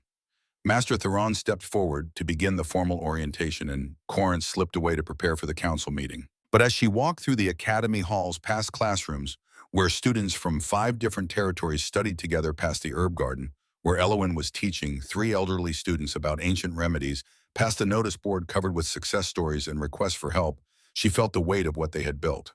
Not perfect, not finished, but real, growing, changing lives. The council meeting was routine trade negotiations, resource allocation, minor territorial disputes that were resolved through conversation rather than conflict. Corinth participated, offered her perspective, negotiated where necessary. She had learned the rhythm of governance, the patience it required, the constant balance between idealism and pragmatism. Afterwards, she found Lucian in the library reviewing reports by lamplight, even though the afternoon sun provided perfectly good illumination. "You're going to hurt your eyes," she said. "I've been reading by lamplight for 15 years. My eyes are already hurt." But he set down the reports and turned to face her. "How was orientation?" "Good. 40 new students, 3 from territories that have never participated before. Because you made it possible. Because we made it possible." Corinth crossed to stand beside his chair. "I couldn't have built any of this without the authority you gave me, the space you made, the support you provided even when the council objected. You would have found a way." Lucian pulled her gently into his lap, an easy intimacy that had developed over 4 years of partnership. "You're extraordinarily stubborn. I learned from the best." She rested her head against his shoulder. "Grandmother Elowin sends her regards, by the way. And a warning that if you don't attend the next Elders' Council session, she'll make you explain to your children why their father doesn't respect his elders." She wouldn't. She absolutely would. They sat together in the library's quiet, Corinth's hand resting on the curve of her belly, where their second child grew, Lucian's hand covering hers. Through the window, they could see Rowena in the courtyard again, now helping a gardener plant seeds in the beds near the Healing Academy. "Do you ever regret it?" Corinth asked quietly. "The tests, the contract, the difficulty of those 60 days. Lucian was quiet for a moment, considering. "No," he said finally, "because those 60 days taught me what I had forgotten. That strength isn't about standing alone. That partnership requires vulnerability. That hope is worth the risk of pain. Your mother was wise. She was, and she would have recognized in you what I recognized that night in the corridor." "What?" "Steel and compassion, strength and gentleness. The ability to fight for what matters while maintaining your humanity." He pressed a kiss to her temple. "Everything a queen should be. Everything I needed but didn't know I was looking for." Evening came slowly, as spring evenings do. Corinth and Lucian shared dinner with Elowin and Marguerite, listening to the 2 elders discuss their latest project, a comprehensive history of healing practices across all territories meant to be used in academy curriculum. "We're running out of time," Elowin said matter-of-factly. "Neither of us will live forever. Better to get the knowledge written down while we're still sharp enough to remember it properly." "You'll outlive us all," Marguerite said with affection. "You're too stubborn to die." Everyone dies, Marguerite. The trick is to make sure your work continues after you do. They looked at Corinth as they said this, a shared glance that communicated volumes.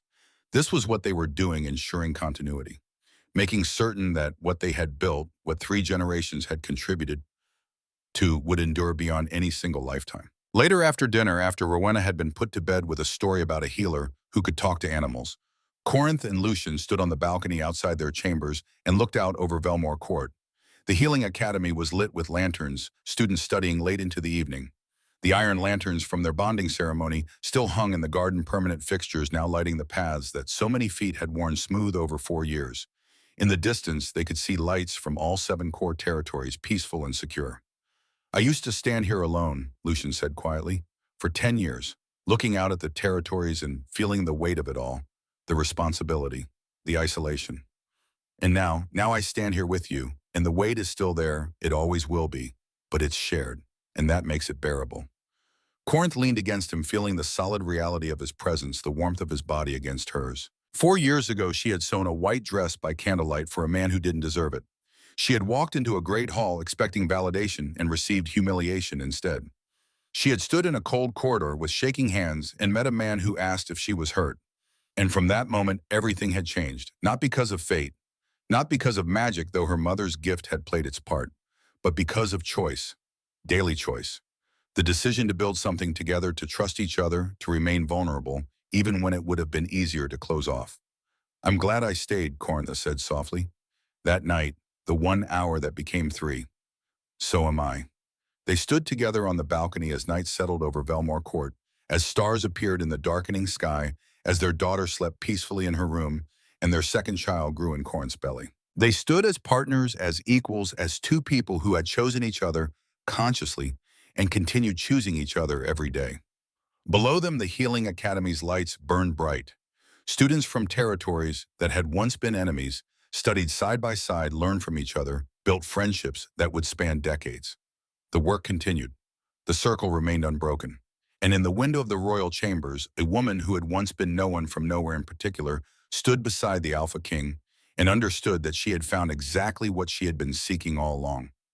Not a dress that would transform her, not validation from someone else, not even a crown or a title, just herself, whole and chosen, building something that would outlast them both, teaching others that healing mattered, that community mattered, that love, real love, the kind you built day by day, choice by choice, was the strongest magic of all.